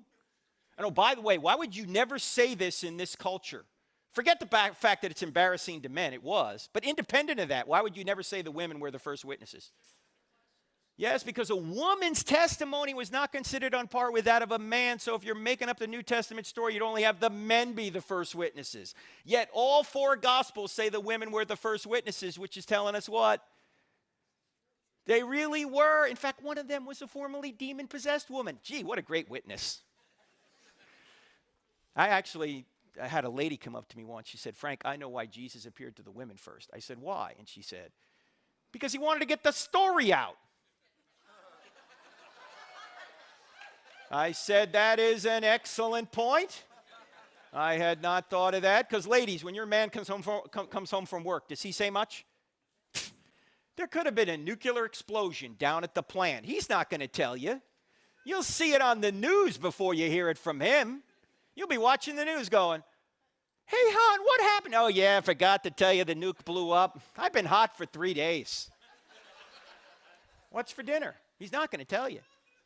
I can't even believe this next passage is in the New Testament, but it is. You know the end of the Gospel of Matthew where Jesus is given the Great Commission? Where he says, go, therefore, make disciples of all nations. Notice he doesn't say make believers. There's a difference, right? Anyway, all his disciples are there, and he's telling them to go do this. They're all there. And it says right there in the text about the disciples, some believed, but some doubted. He's standing resurrected right in front of them. And they're going, see that guy over there? Yep, that guy over there is Jesus. No, it can't be Jesus. He was just killed not long ago. No, I'm telling you, it's him. It can't be him. He's dead. The Romans killed him. It's him. They know how to kill people. They crucified him. They put the spear in the side. Blood and water came out. I'm telling you, Jesus is dead. It's him. It can't be. It is. How do you know? The women told me. They're not making this up. There's even potentially embarrassing details about Jesus in there. In Mark chapter 3, it says his own family came to seize him and take him home because they thought he was nuts. He was out of his mind. That's embarrassing. And you may have heard the scholars say the New Testament writers embellish Jesus to be God. Really? Then why is Mark chapter 3 in there? Which is almost universally recognized to be the earliest gospel. That's embarrassing. And then Jesus is called a drunkard. He's called demon-possessed. He has his feet wiped with the hair of a prostitute, which easily could have been seen as a sexual advance. In fact, there are 2 prostitutes in Jesus' bloodline, Rahab and Tamar. Do you think Matthew and Luke got together and said, you know what, I really think we ought to spice up the Messiah's bloodline a little bit. Let's put a couple of prostitutes in there. What do you think? In fact, there's a lot of shady people in the bloodline. Judah, from where we get the term Jew, not a good guy. Read about him. It's like Genesis 37, somewhere in there, 38. David, a man after God's own heart. Yeah, but he's a liar, adulterer, and a murderer. Gee, I guess it's hope for the rest of us, huh? Bathsheba's in there. And you know, Matthew, when he gets to her in the genealogy, won't even mention her name. You know what he says instead? Uriah's wife. Ooh, that's a slam. But he's telling the truth. Who is Uriah? Husband of Bathsheba, whom David had killed so he could have Bathsheba. This is all embarrassing, but they're telling the truth. You don't make this stuff up. And there's more than this. We don't have time to go through them all. Let's do one more. How about excruciating deaths? This is the argument that says that these men who were in a position to know whether Jesus had resurrected or not died excruciating deaths when they could have saved themselves by saying it never happened. Here's a painting of Peter being crucified upside down. We don't exactly know if he was crucified upside down, but we have good evidence he was martyred in the first century, as well as James, as well as Paul. These are martyrs, and they didn't recant. Now, here's my question. Why would they do this? In fact, before we get into this, I got to point out one thing. All the writers of the New Testament documents were baptized Jewish believers in Yahweh, with the exception of Luke. Everyone else is a Jew. They already think they're God's chosen people. Question, what did they have to gain by making up a new religion? What did they get by saying Jesus had resurrected from the dead? They got kicked out of the synagogue, and then they got beaten, tortured, and killed. Last time I checked, that was not a list of perks. We're going to start a new religion. We are? Yeah. What's it going to get us? So first get kicked out of the synagogue, and then we get beaten, tortured, and killed. Well, sign me up. What a great idea. Why haven't we thought of this earlier? No, I don't think so. In fact, they had every motive to say the resurrection did not happen, not every motive to say it did. Sometimes I get the question, maybe you get the question. It goes like this. Are there any non-Christian writers that talk about Jesus and the apostles? Yeah, there are.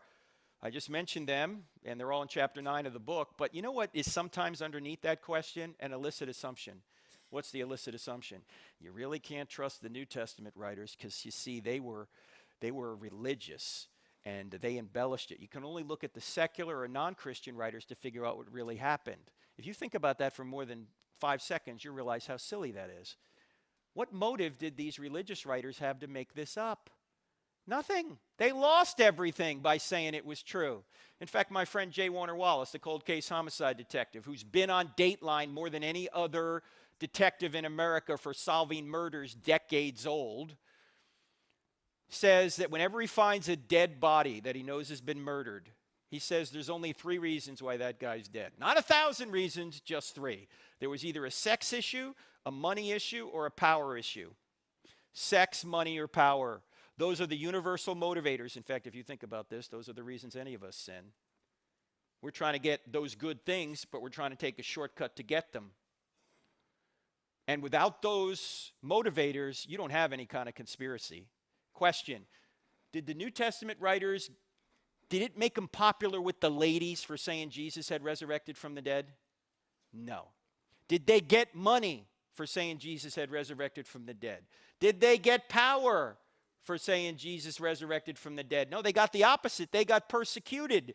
In fact, Paul had all those things prior to becoming a Christian. As soon as he became a Christian, he lost his power and he was persecuted.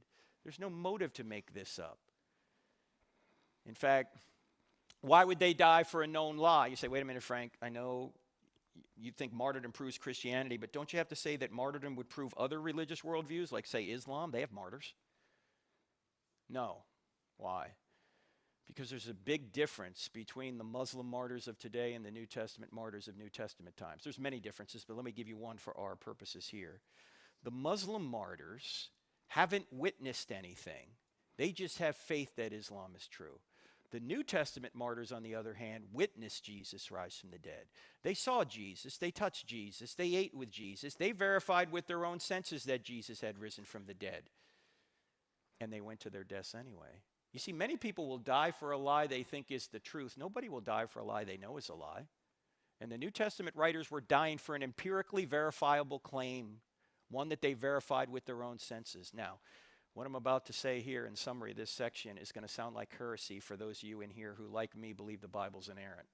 But it's not heresy. Just stick with me for a second, okay? Christianity is not true because a series of documents we put under one binding we call the Bible says it's true.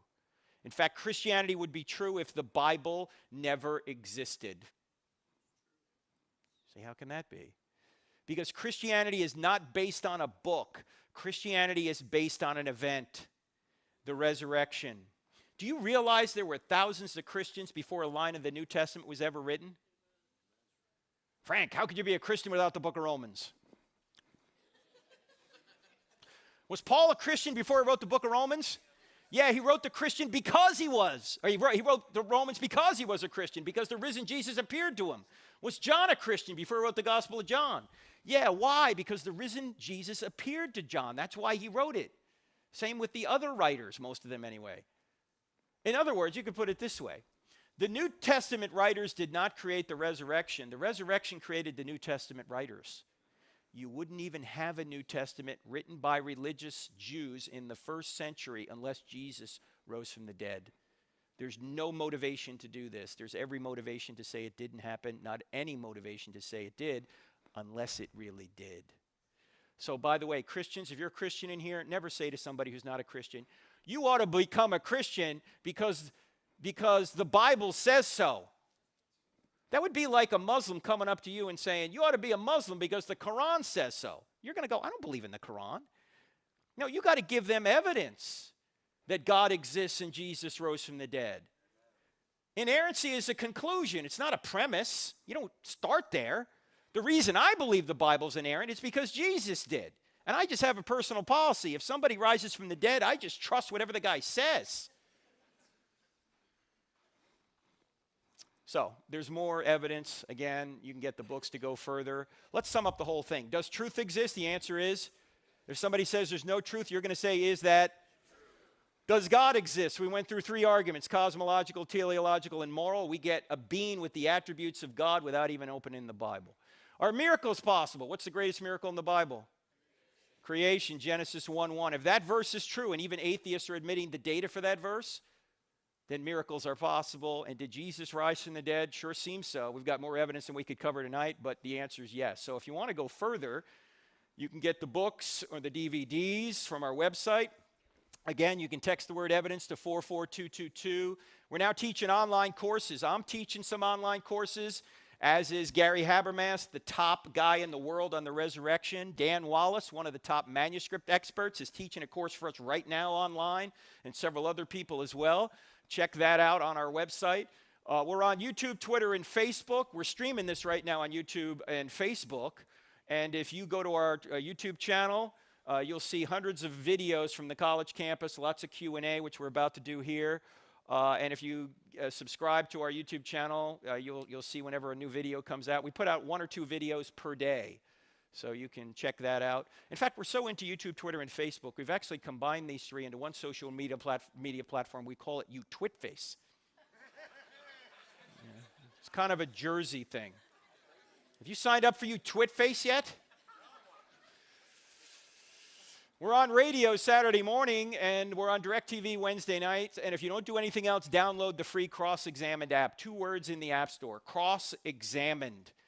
And it's got not only the app, or it has not only the podcast on it, it streams the TV show and has a quick answer section to basic questions right there. All right. Now, it's true. So what? Before we take your questions, we kind of have to land the plane here and say, okay, let's say Christianity is true. What does it mean to me?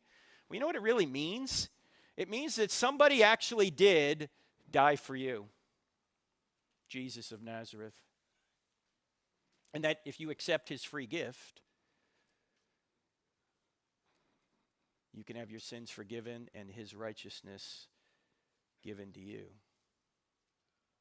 When I was in the Navy, I was in naval aviation, so we had to earn wings, which were hard enough to earn. But there's nothing more difficult in any military to earn than the Golden Trident. That's what the SEALs earn. Very few people that start SEAL training get through it. 5, 10, maybe 15%. Those that do get through the SEAL training and become SEALs wear that trident with pride. It is their identity. Very few people can wear it. When Michael Monsoor was buried in Rosecrans Cemetery in San Diego, California, just about every Navy SEAL on the West Coast showed up for his funeral. And when they showed up for his funeral, they took off their tridents and they pressed them into his casket. They took their identity and they put their identity in the one that died for them. That's what we're supposed to do. Our identity is in our Creator and the one that died for us. But our culture will say no. Put your identity in your political party, or put your identity in your ethnic group, or put your identity in your race. By the way, there's only one race, the human race. Or put your identity in your sexual orientation, or your partner, or your spouse, or your bank account, or your vocation, or your school. None of those things are ultimate, ladies and gentlemen. The only way you're ever going to achieve contentment is to put your identity in your Savior, the one that not only died for you, but the one that rose again to offer you eternal life. Have you ever accepted that? If you haven't, why wouldn't you? If Christianity were true, would you become a Christian? If the answer is no, why not?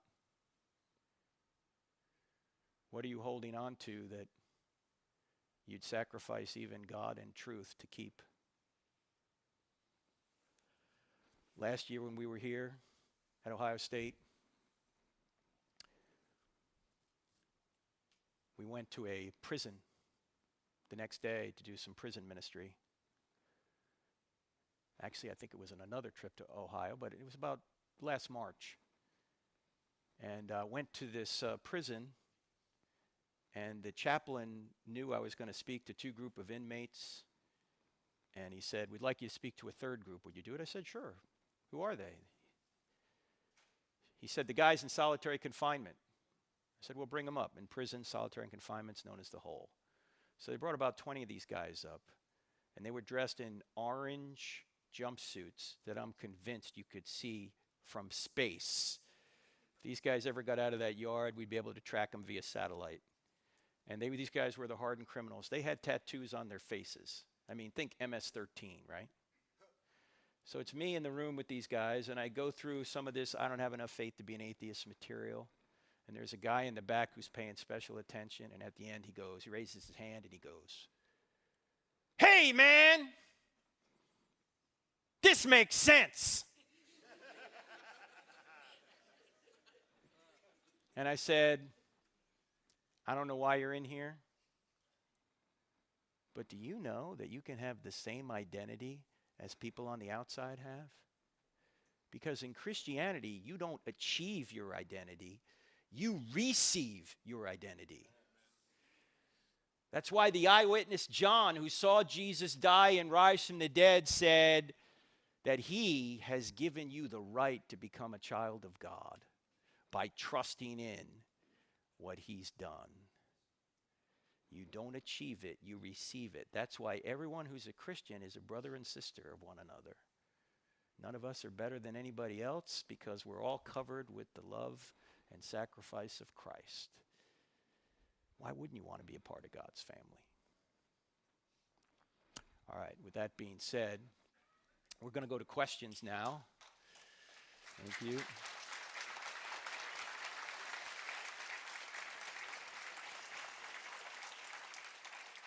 And let me say, as Clint, by the way, it's the great Clint Boland right here. He makes everything work when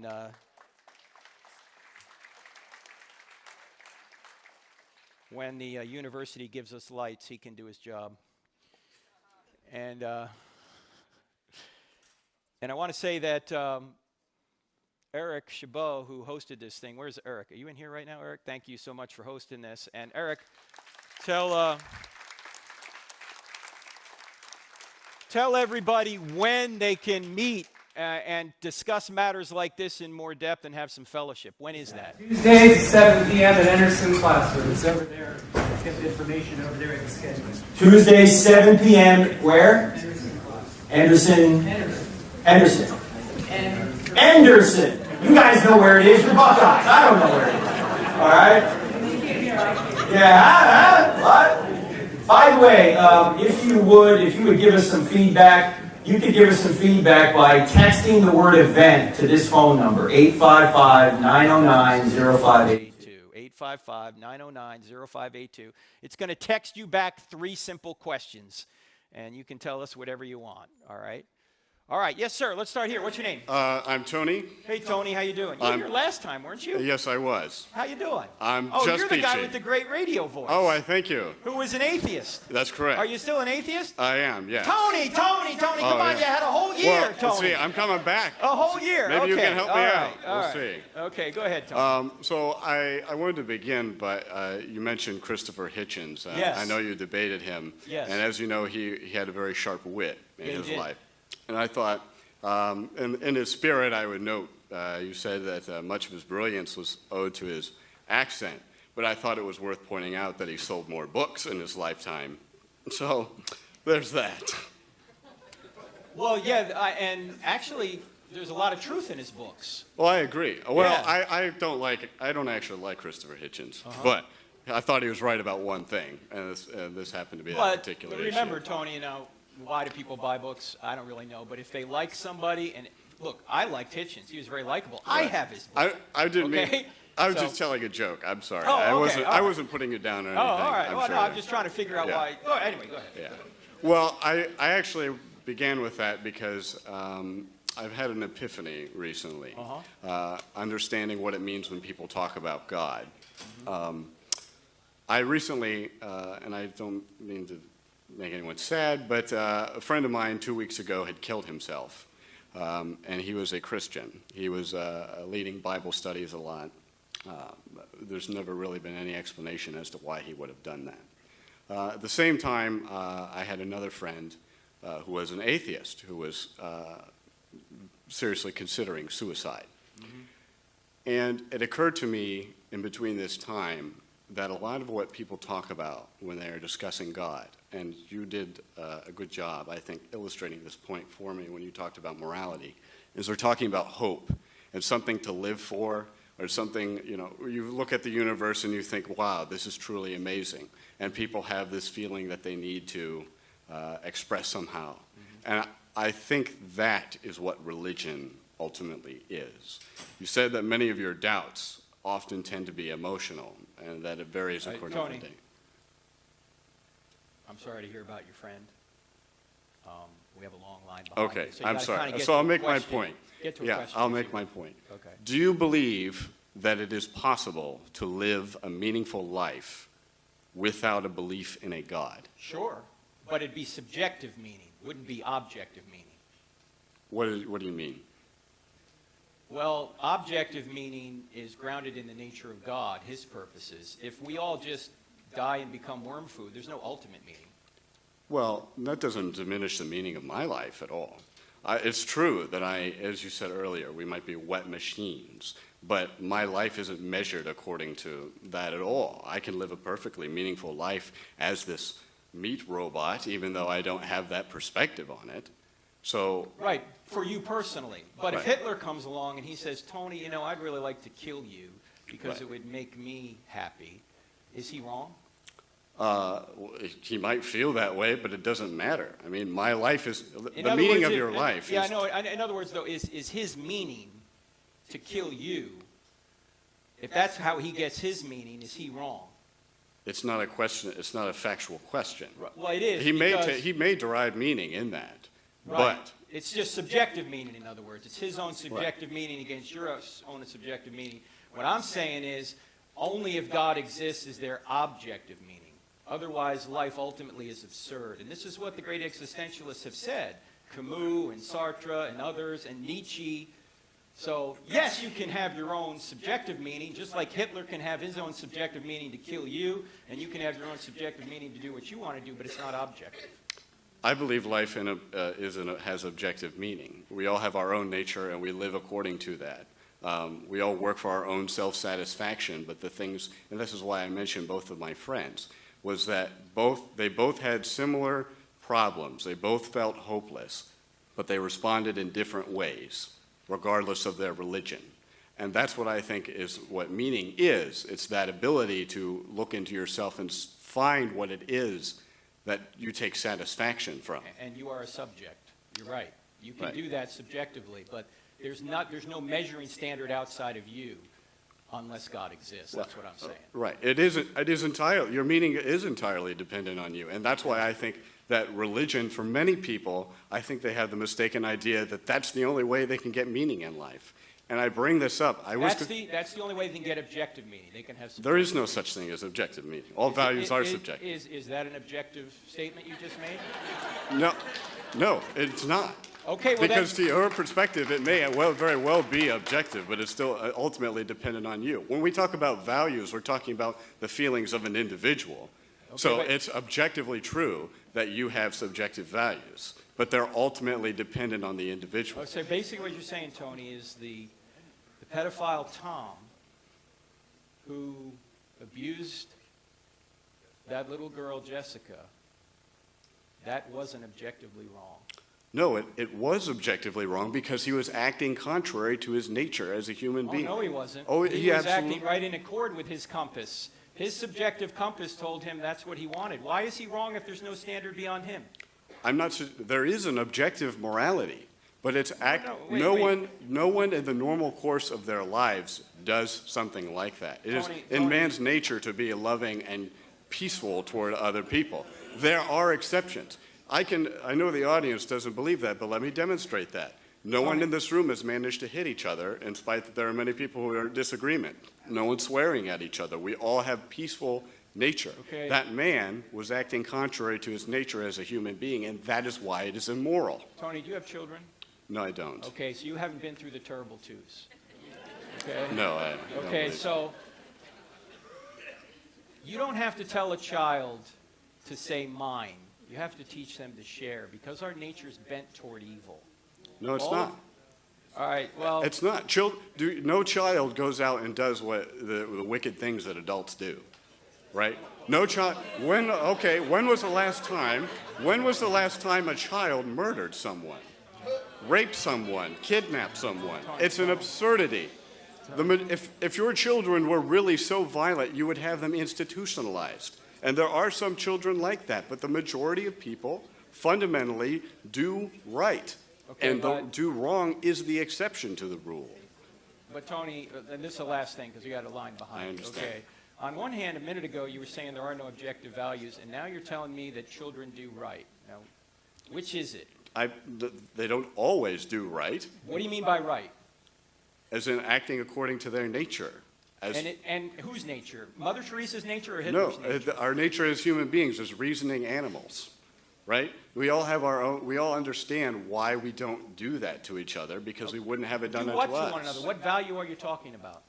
The value of not doing violence onto each other. Why is that wrong if there's no God? It's wrong because we would never have it done to us. So what? Why does Hitler care if he kills you?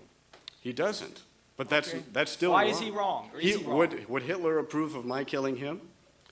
What does that matter? If he's enforcing a morality on me that he is not giving to himself, then he's suggesting that he's something other than human, right? Okay. So he's falling into contradiction because he may steal from me, but he would never tolerate my stealing from him. All morality must be universal, as I believe the point of your presentation was. Well, it is universal, but it's grounded in the nature of God. But you a minute Not ago God, told me in it's man. just subjective. It's not, because if you look in God... Okay, all right, Tony, please. Okay, why don't we do this? I'm happy to talk to you all night if you want to talk about it, but not in front of everybody right now. I apologize to the people behind me. Okay, so let's hang around and you and I can talk more. Sure. All right, last thing, Tony. Last thing. I don't remember the answer to this question last year. Yes. You would become a Christian. Yes. Did I give you a book last year? No. If I had a book, I'd give it. You give me your address, I'll send it to you. Oh, thanks. Okay? Yeah. All right, thanks. Do it, Tony. It's worth it. Yes, sir. Yes, sir. And thank you, Tony. Yes, sir. I have never heard of you until yesterday. I'm an old man, probably one of the oldest in here. You tell the truth. I've heard a lot of people. Thank you very much. And Christianity is, in fact, true. Thank you, brother. Thank you. I don't even have to argue with you. That's pretty good. Yes, sir. What's your That name? was awesome. I'm up here way quicker than I thought I was going to be. What's your name? Thanks to. My name's Daniel. Daniel. I'm excited to talk to you because I've never read your book, but I first heard about it when I was in college, and the title alone has been really intriguing to me. Well, Daniel, you know I'm kind of spreading a rumor that you can't be saved unless you read the book. Okay, you're wrong. So I agree with most of what you said. But, Okay, all right, go ahead. All right. So in John chapter 20, verse 24, we read the following. Now Thomas, also known as Didymus, one of the 12, was not with the disciples when Jesus came. So the other disciples told him, "We have seen the Lord." But he said to them, "Unless I see the nail marks in his hands and put my finger where the nails were and put my hand into his side, I will not believe." A week later, his disciples were in the house again, and Thomas was with him. Though the doors were locked, Jesus came and stood among them and said, "Peace be with you." Then he said to Thomas, "Put your finger here, see my hands, reach out your hand and put it into my side. Stop doubting and believe." Thomas said to him, "My Lord and my God." Then Jesus told him, "Because you have seen me, you have believed. Blessed are those who have not seen and yet have believed." And I've always been worried with your book that you don't have enough faith to be an atheist, but I'm worried that without faith, it's impossible to please God. So what do you take to be the role of faith as opposed to reason in these sorts of arguments? Well, there's two kinds of faith. There's belief that, and then there's belief in. Belief that is getting evidence that God exists, that Jesus rose from the dead. That's what apologetics is. That's what we're doing today. But belief in is knowing that after you know that it's true, trusting in what Jesus has done. And we know this in relationships. Like, for example, when I first met my wife 34 years ago, I got evidence that she would be a good wife, but all the evidence in the world didn't make her my wife. I had to take a step of trust in her to ask her to be my wife. And in a momentary lapse of judgment, she said yes. See? James, the half-brother of Jesus, who wrote the little book in the New Testament called James, you guys are sharp tonight. He said that even the demons believe that God exists, but they tremble. In other words, they know intellectually better than we do that God exists, but they don't trust in him. Now, open that Bible again to that same page, if you would, for a second, Daniel, and go down a little further and read verse 31. But these are written that you may believe that Jesus is the Messiah, the Son of God, and that by believing you may have life in his name. You see, he put belief that and belief. 29, he says, "Blessed are those who have not seen and yet have believed." Isn't that belief that?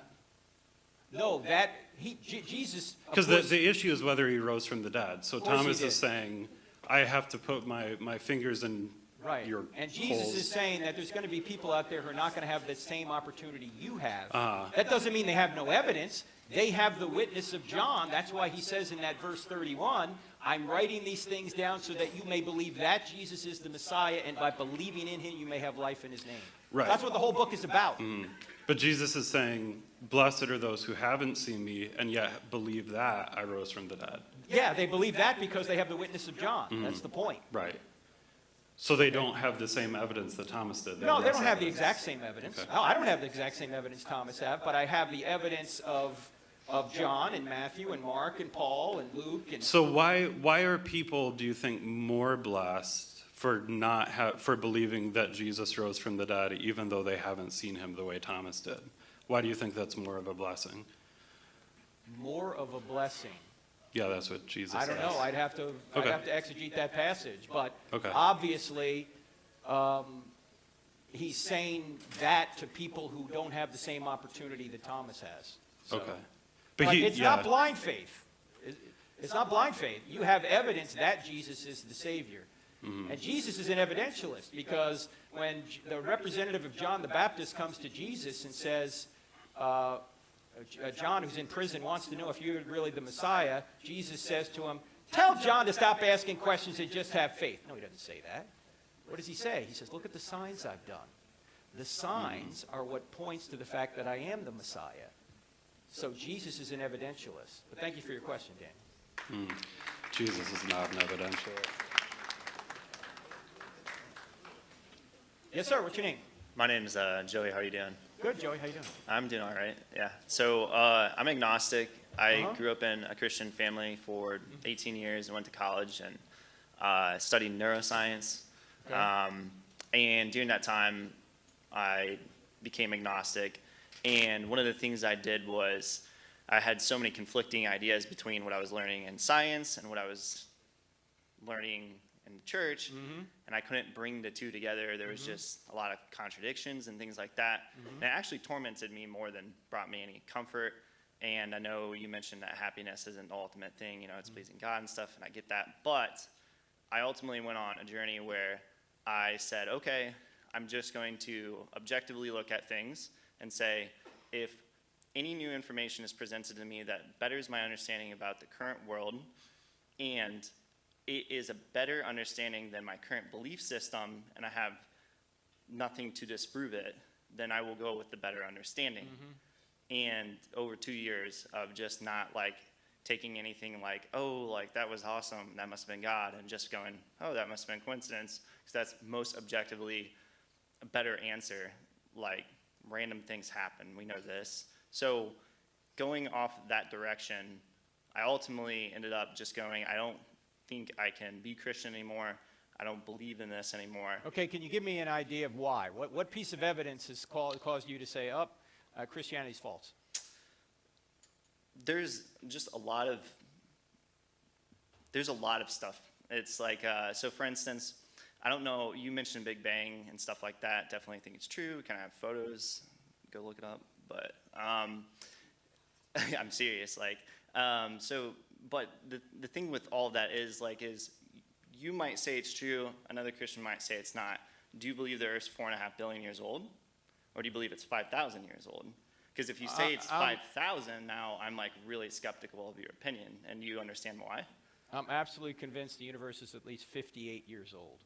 Yeah, at least. Okay. I think it's 14.5 billion. Yeah, I think the better evidence is that it's 14.5 billion years old, but I don't know what that has to do with Christianity or causing you to doubt. Why would that? Well, because you brought up a lot of points, and I've seen other arguments, though, before that will argue for why the Earth is 5,000 years old, or why the... Okay, but how old the Earth is has nothing really to do with whether or not Christianity is true, because you can interpret the text either. So do you believe every story in the Bible is true then, like Noah's Ark and things like that? Like, do you believe everything in the Bible is true, no matter what, all of it? Yes, if it's properly interpreted, though. So that's like where I would just disagree, because I don't believe, like, for instance, there's a lot of stories in the Bible that I've come to think of like, okay, this is a parable or a story or a life lesson, but it's not necessarily a true event. It didn't actually happen. Yeah, that's true, yeah. See, look, when it says Jesus is the door, I don't think he has a doorknob and hinges. You know, we have, there's all sorts of different literature in the Bible, and not all of it is to be interpreted literally, obviously.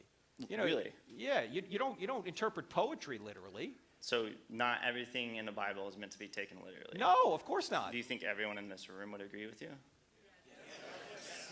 I would hope so. I mean, I would hope so too. When it says Jesus is the door, right, you don't think he has hinges. When Jesus says, I am the shepherd and you are the sheep, he's not talking about the fact that we're literally shepherds and sheep. So you don't think that a story like Noah's Ark is just like a folk tale type thing that was passed through oral tradition throughout time? Well, just about every culture has a flood story. Exactly. Okay. Why? It's like a very time-telling thing. Like it's like a creation story. Like maybe because there was a great flood. A creation story. That's a possibility, right? Well, look, you don't have to believe in Noah's Ark to be a Christian.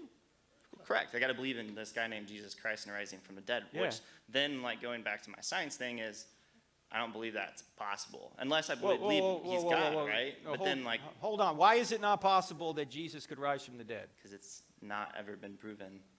By what? How would you prove that? Give me one other example of it ever happening. If I could give you one other example, what would be the import of Jesus' resurrection? I mean, if people were popping up from the dead all over the place. But it doesn't make me believe it anymore. Well, nothing makes you believe anything. You got to make your own choices. Exactly. So right. I'm just saying like that. I ended up going more towards science. Ended up being more agnostic. I don't deny that a possible higher being could have ever created everything. I don't know. I don't know what caused the Big Bang. But if Christianity were true, would you become a Christian? Yeah, but I don't think you could ever prove it to me. Like, I don't think this talk proved it to me. What do you mean by prove? Like, factual, scientific evidence, definitive answers. 2 + 2 = 4. Okay, but that's not the kind of proof that we have for historical events. 2 + 2 = 4. It's not a mathematical equation. You can kind of make it a mathematical equation. Like how? How could you prove George Washington by an equation? Can't really do that, but for instance, you can prove the Earth is roughly 4.5 billion years old through material carbon dating, things like that. You know it from like, if you've studied chemistry and you take atoms and you know the rate of decay from those atoms, which is a nature of law, it's going to be true 10 million years from now, just like it was 10 million. Okay, but you see what you're before. doing? You're making a whole bunch of philosophical assumptions right there that you can't prove. You're assuming everything in the past is uniform, and you're assuming everything in the future will be uniform. Now, I agree with you, it probably Like the will. laws of nature, like gravity? Yeah. 9.8 meters per second squared. Yeah, down. but why? So you think that would change? Well, it could change. I don't think it will, but it could. How would it change, though? Unless Well, like an asteroid blew off a huge mass of the Earth, it's not well, going to change. no. Where do laws come from? Laws come from proven evidence over time that No, the laws themselves, where do they come from? Where do the laws of nature come from? laws in nature come from men who have definitively done the same experiments with the scientific method and proven. No, I don't mean us discovering the laws of nature. The laws themselves, the force of gravity, electromagnetism, the strong and weak nuclear forces. Why are they there, and why are they so persistent and consistent? I don't know. Well, see, I'm saying that's the product of a mind. Laws come from lawgivers. And the reason why the laws of nature are so consistent and precise is because this universe was put together and fine-tuned and sustained by a mind. And that's why we can do science. We can't do science if the laws of nature changed every 10 minutes. That's true. So I'm saying to get behind all this, there's a mind behind the universe, and that's why science makes sense. Do you think that it could make sense even without there being a mind behind the universe? Because I think going back to C.S. Lewis's quote that I had up here earlier, let me give you the way John Lennox put it, and then we'll move on to the next question. Yeah. John Lennox is a brilliant British, or actually Irish, mathematician and philosopher, teaches at Oxford. He's debated Richard Dawkins several times.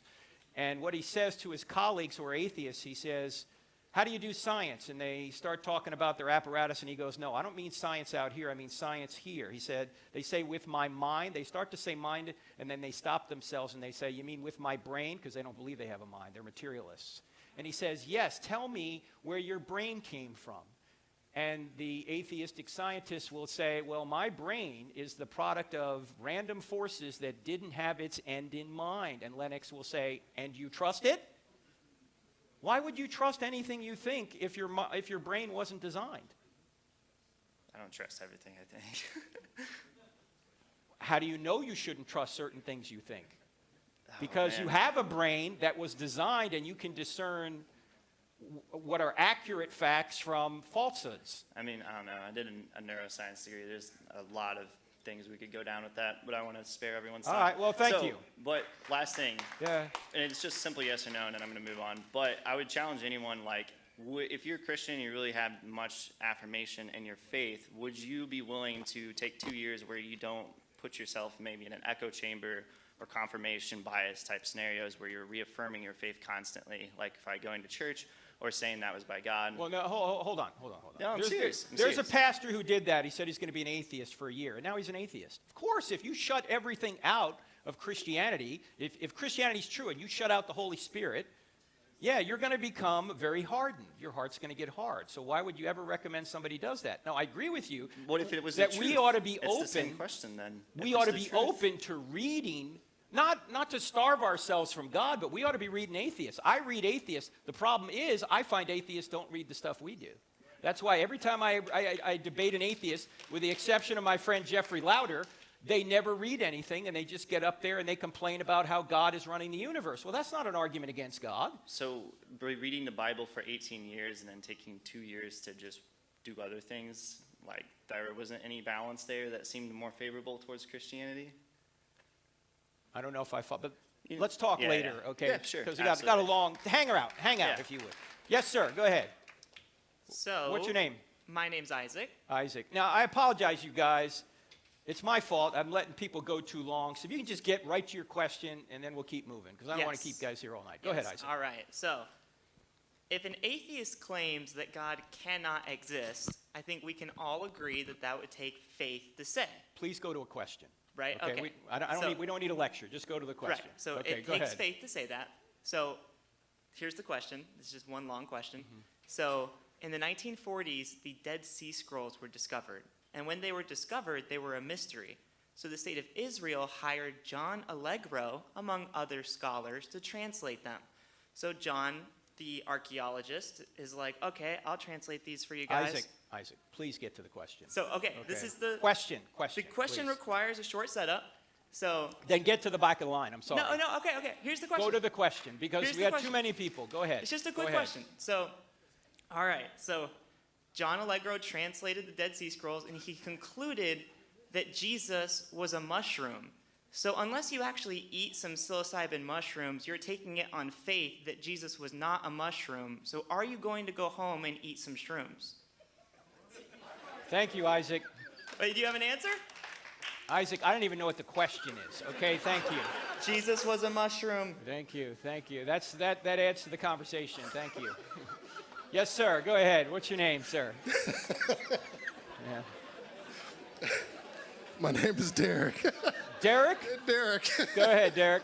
All right, my question is why do you think God created the possibility to choose evil? Yeah, excellent question, because if he didn't give us free will, we couldn't love, and if we couldn't love, this wouldn't be a moral universe. So, in order for there to be a moral universe where we could either choose God or reject God, we have to have free will, but that gives us the opportunity to do evil as well. Does that make sense? Yeah, thank you. Sir, you are the most succinct questioner ever. Thank you.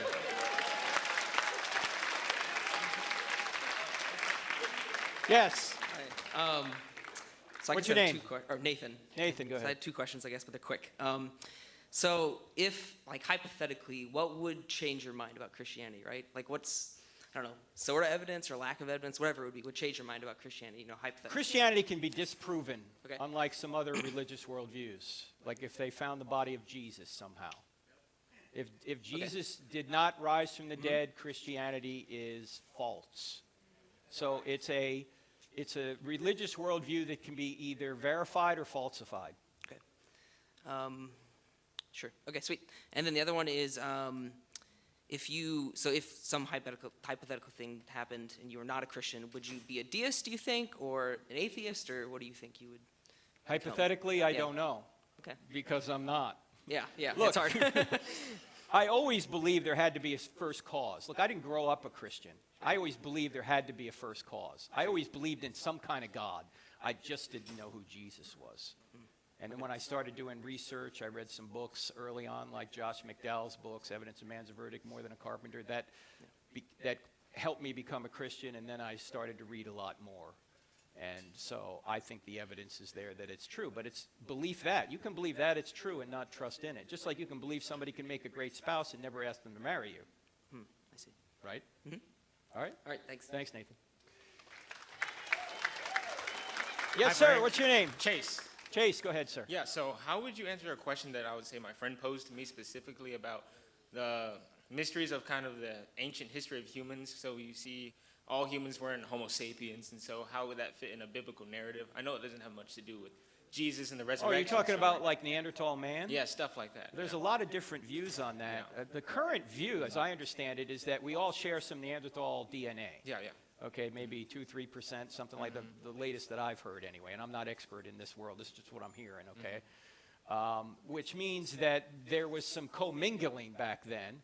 And some will say there was some ancestral relationship. Others will say there wasn't an ancestral relationship, that they were not fully human. I don't know the answer to that. Okay, yeah, yeah. Cool. But if you want to read into that, there's a gentleman who is a biologist and geneticist from reasons.org. His name is Fuzz Rana, Fuzrana.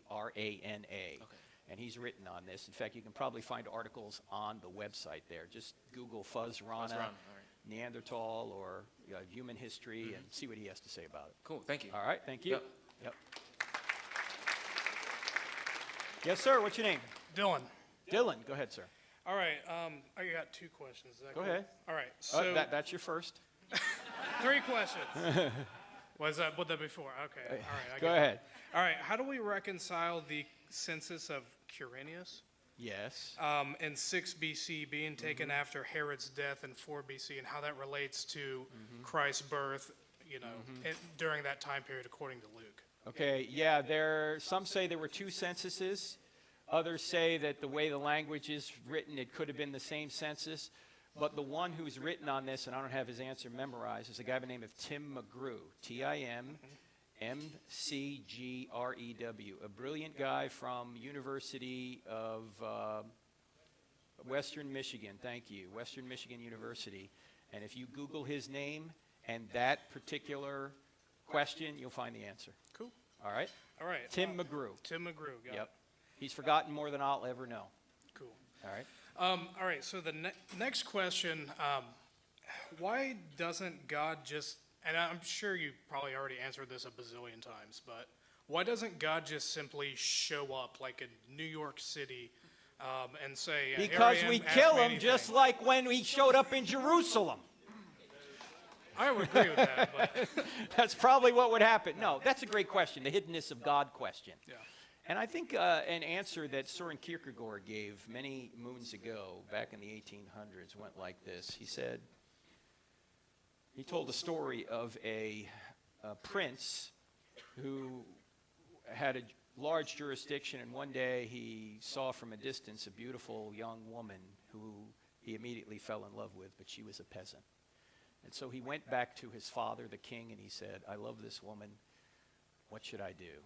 And the king, the father, said, "Son, if you go to her with your chariots, if you go to her with your entourage and dressed as the prince, she may just come with you because she wants to be the queen someday and not really love you. And so you can't go that way." "Well, what should I do, Dad?" "You need to renounce the throne if you love her, and you need to become a peasant, and you need to go to her eye to eye and win her as a peer."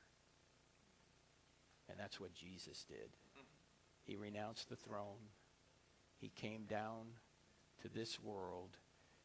He allowed us to kill him so our sin could be placed upon him.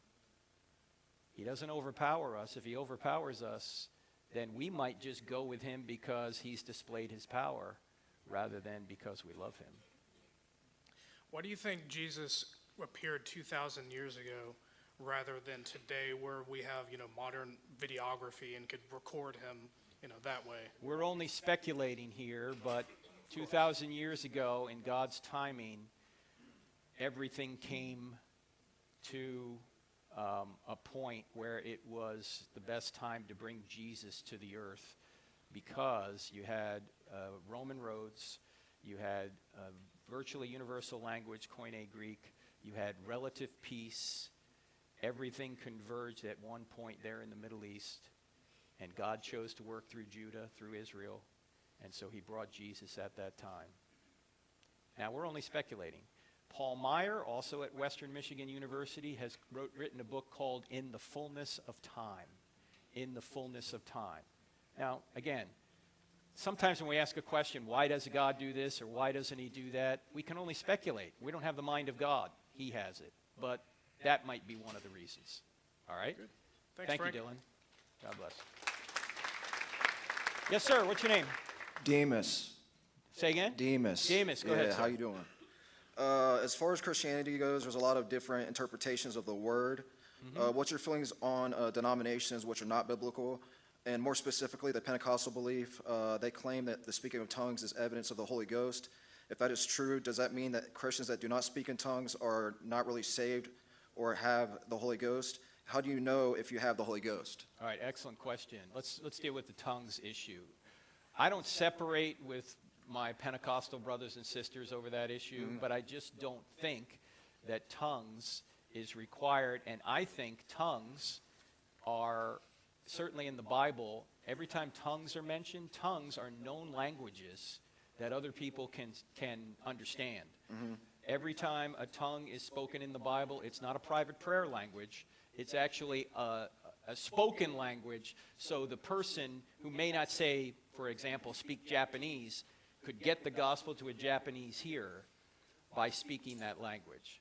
So I don't think tongues are a private prayer language. I think tongues are an actual language. But I don't separate from, this is a secondary or tertiary issue. And I certainly don't think, though, if someone's going to say you have to speak in tongues to be saved, that I don't think that's true. That, Jesus didn't say that he came to have everyone speak in tongues. He came for people to trust in him. Yeah, and I agree with that 100%. Okay. I've met some Pentecostals, and I've even attended a Pentecostal church for about a good year and a half, and I believe in the speaking in tongues. But I also believe that not everyone speaks in tongues. You know what I'm saying? I believe that some people have the gift of prophecy, some people speak in tongues. And because I've asked the Lord to give me the speak tongues a number of times. The question is, what is tongues, though? Is it a known language or is it a private prayer language? I think if you look at the evidence, it's a known language. And I'll give you a reference on this. There's a great little app you can get. It's called Got Questions, the Got Questions app. The gotquestions.org? Got Questions, G-O-T Questions. All right. And the folks that put it together have answers to a lot of different questions. And if you just go in their app and search for tongues, you'll find an article on this that talks about how tongues are a known prayer, I mean, not a prayer language, but a known language from a spoken language. Yeah. Okay? All right, thank you very much. And Thank you you. had a great presentation, by the way. Thank you very much. Thank you, thank you. Yes, sir. Hello, my name's Noah. Hey, So, Noah. So by that name, you guys can affirm Noah? my child. Yes, my child. I believe in you. I am not millions of years old. Okay. And I don't have a book. Go ahead. So, first of all, I want to say thank you for referencing J. Warner Wallace. I had the opportunity to hear him speak live, and just a brilliant mind. Absolutely.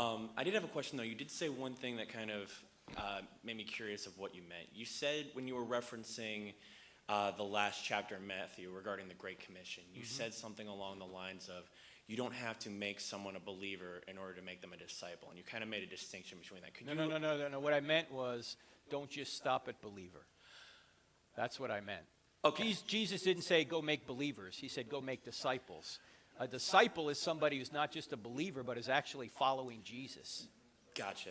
Okay. That answers my question. So thank you so much, sir. Absolutely. Thank you, Noah. Yes, sir. Hi, name's Aaron. Aaron, go ahead, sir. So a couple of quick things. We both presuppose the laws of logic, right? Yes, we sir. both think they work. Okay. So, thank you, by the way.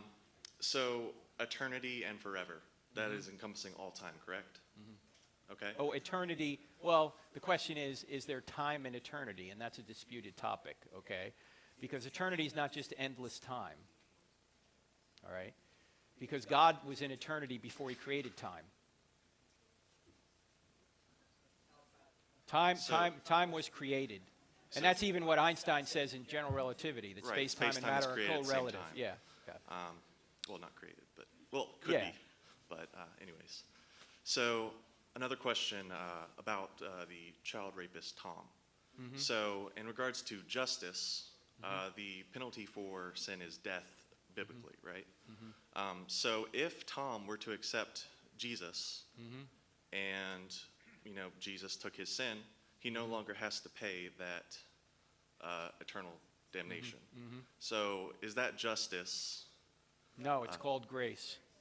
So, but justice was done because the punishment was put on Jesus. So Jesus is in eternal suffering? No, Jesus took the punishment at the cross. So hey, hang on, God. He's a little. This is not like the Amen gallery, okay? Yeah. So go ahead, Aaron. Sorry. So it's just like the timelessness of eternity, right?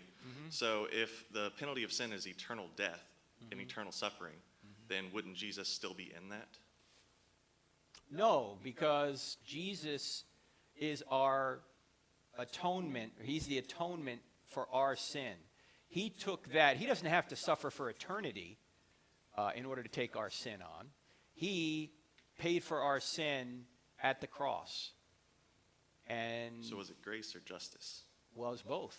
He took. That's logically not correct. Why is it logically not correct? Because grace is the removal of justice. No.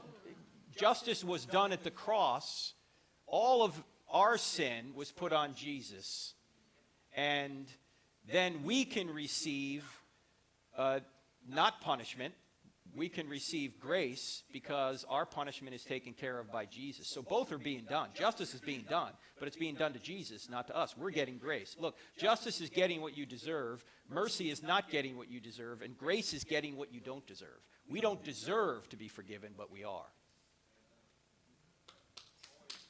I don't agree, but... Okay, well, you don't need, tell me why, Aaron, if you don't agree. What would be the...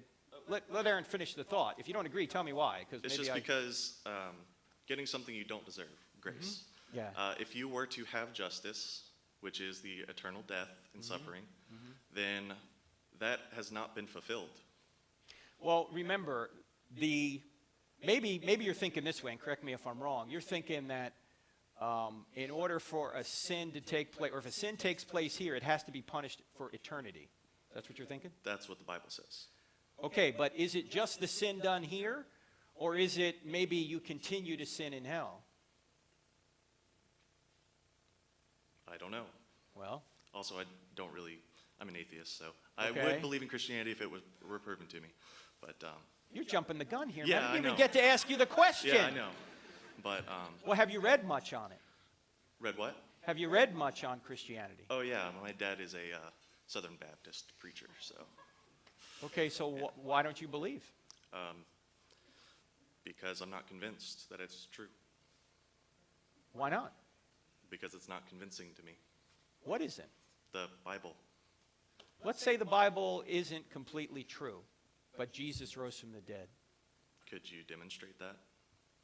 Well, it's an historical claim. We went through some of it today. Right, and the extra biblical sources like Josephus, Tacitus, they only reference people saying they believe it. They don't actually reference the crucifixion and the resurrection. They only say people say that they believe it. Well, of course, Josephus didn't say he was a Christian. If he was, he would say, I believe it. He's saying they believe it, of course. Right. But So- I don't think there's much value in the non-Christian writers. I don't put my stock in the non-Christian writers, other than they're obviously admitting there was a Christian movement. Right. I put my stock in the people who were Jews, who thought they were God's chosen people, who suddenly turn their world upside down and get themselves beaten, tortured, and killed, and saying this really happened. And then this thing explodes out of Jerusalem when it could have been squashed by going to a tomb and saying, here's the body. There's also the notion that playing the victim is a good way to get the message out. Why do they care about getting the message out if they're going to get themselves killed? For what motive? Same way the Mormons did it. They also suffered because they believed it. Well, let's not get into Mormonism now, but Joseph Smith. Yeah, he Joseph said he Smith, saw the angel. Huh? Was it Yeah, but Micah? Joseph Smith did not do any miracles. Joseph Smith had golden plates. I can make golden plates in my garage. Okay? It's not a miracle to say I have golden But plates. he made a claim that he did see it. He said So that there was what? an angel that came down and gave him a golden tablet. Yes, well, there. So, and he died for it. No, Joseph Smith was killed in a shootout. Okay? Or beating. I can't remember which. Over reasons that came out of his belief in Mormonism. No, I don't. Well, I'd have to look more into his death, but it wasn't like they said recant or die. Okay? But that's a whole nother thing. all right. Just because whether or not Mormonism is a parallel example to Christianity, it's not. You have to look at the evidence for Christianity and see if, in fact, Jesus really did rise from the dead. And I have done that. But all right, Okay. thank you. All right, thank you, Aaron. Appreciate it. Yes, sir. What's your name?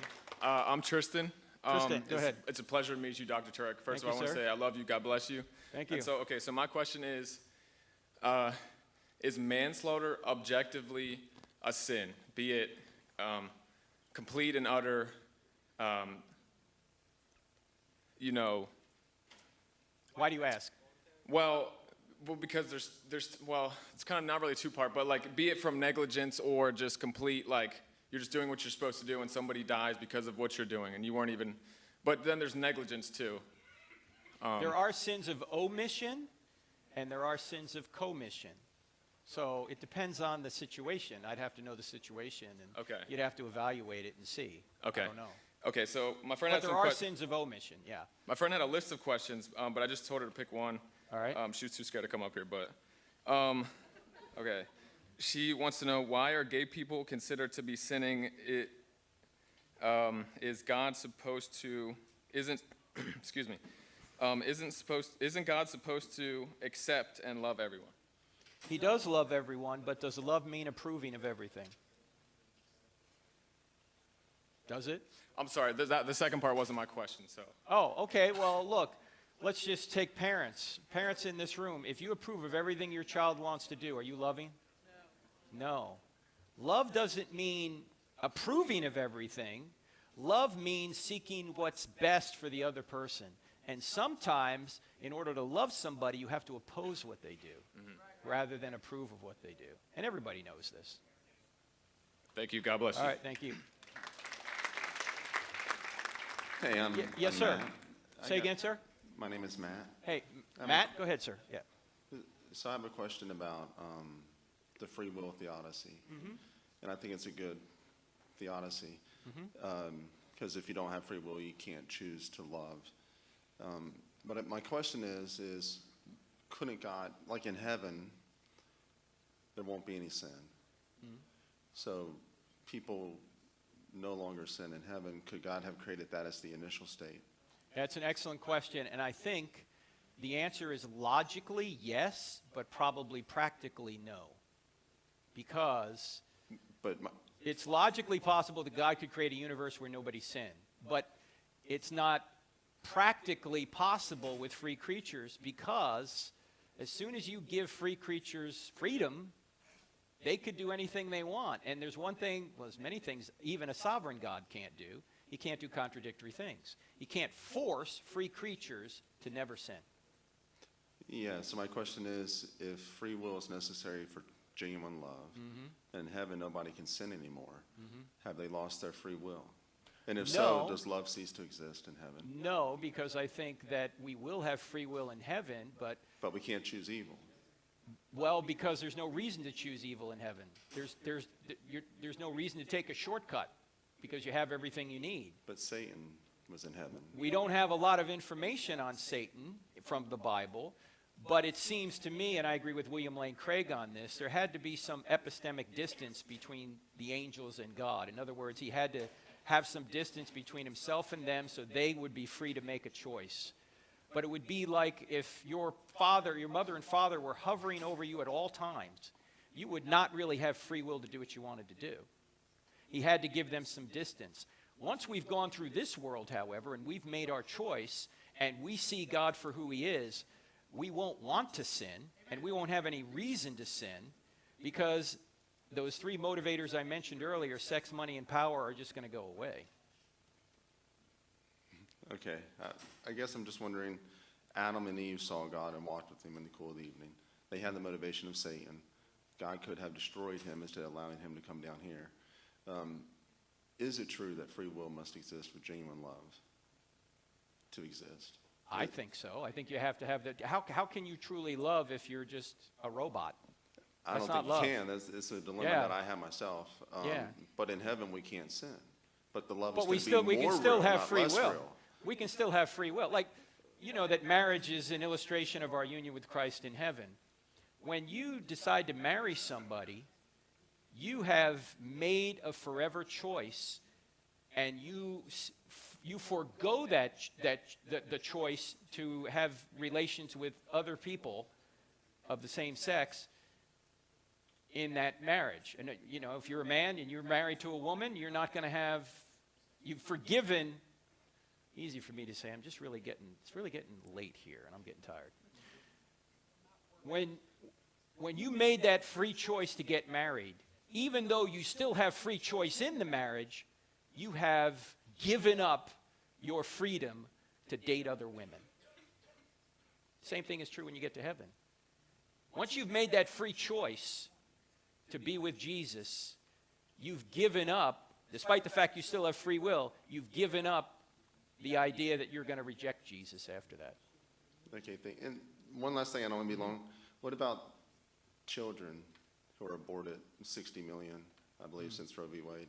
They never went through the life experiment to make the decision to put their faith in Christ, and they're instantly brought into the heavenly state where they can't choose otherwise. All we know all we know from Scripture is this: when David's baby dies, he says, the The baby won't come to me, but I will go to him. The implication is the baby's with God in heaven. Now, the other option, which isn't talked about in the Bible, God could have looked down the corridor of time and said he would have known how this baby would have chosen and made the judgment regarding afterlife based on that. We don't know. But we know God's going to be fair and he's loving. So no one's ever going to get a raw deal in the afterlife because God is, by definition, the standard of justice and love. Okay, thank you very much. All right, thank you, Matt. Yes, sir. Thank you for the lecture, Dr. Turek. Yes, sir. What's your name? My name is Bruce. Hey, Bruce. So the question kind of goes like this. If Jesus appeared in Israel and it's 2,000 years ago, how do we make the connection to bring it to modern day? Because it seems so far back that people would have difficulty accepting Christianity because it's, because of the time frame. Why does the time frame cause a problem? Because we think that we don't have accurate information from the time? Maybe it's just not the connection that you would have like you would in the modern world. Are you suggesting that Jesus has to come to every generation in order to... Because I guess, suppose he came in 1900. What about all the people prior to that? They would say, well, why didn't you come earlier, right? As I mentioned earlier, it seemed like a confluence of events took place, so the first century was the proper time for Jesus to come. But we're speculating, admittedly. Right. Yeah. So how do you bring that to the modern day to, I guess, give it a modern twist or modern story to talk to people? I'm not sure what the question is. I think if you mean justice and love, and they're universals throughout all of time. So I think the story of Jesus, the greatest story ever told, it plays in any generation. So I don't know what the question is. Okay. Well, that was close enough. Okay. All right. All right. Thank you. Okay. Thank you. Appreciate the lecture. All right. We got 3 more. Yes, ma'am. Oh, wait a minute. Where's Clint? Clint. Sorry.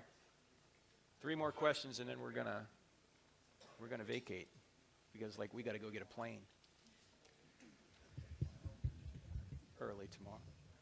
Thank you for a wonderful lecture. Yes, ma'am. What's your name? Fantastic and very enjoyable. Thank you. What's your name? My name is Debbie. Hey, Debbie. As someone who's studied a lot of science for a lot of years, I'm highly skeptical about all that stuff that people who want to identify themselves as evolutionists want to offer and claim as evidence. Mm-hmm.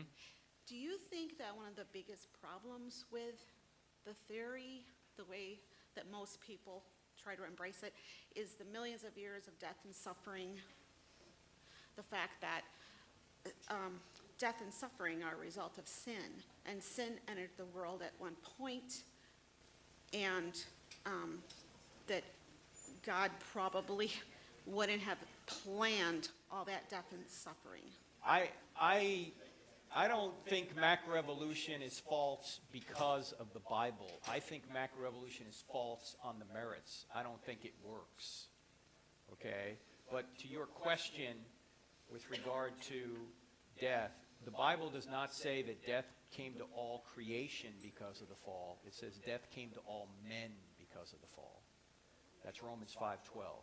So I think sometimes people misread what that means. It doesn't mean there could have been death prior to Adam, even though he hadn't sinned yet, because it applied to men, not all creation.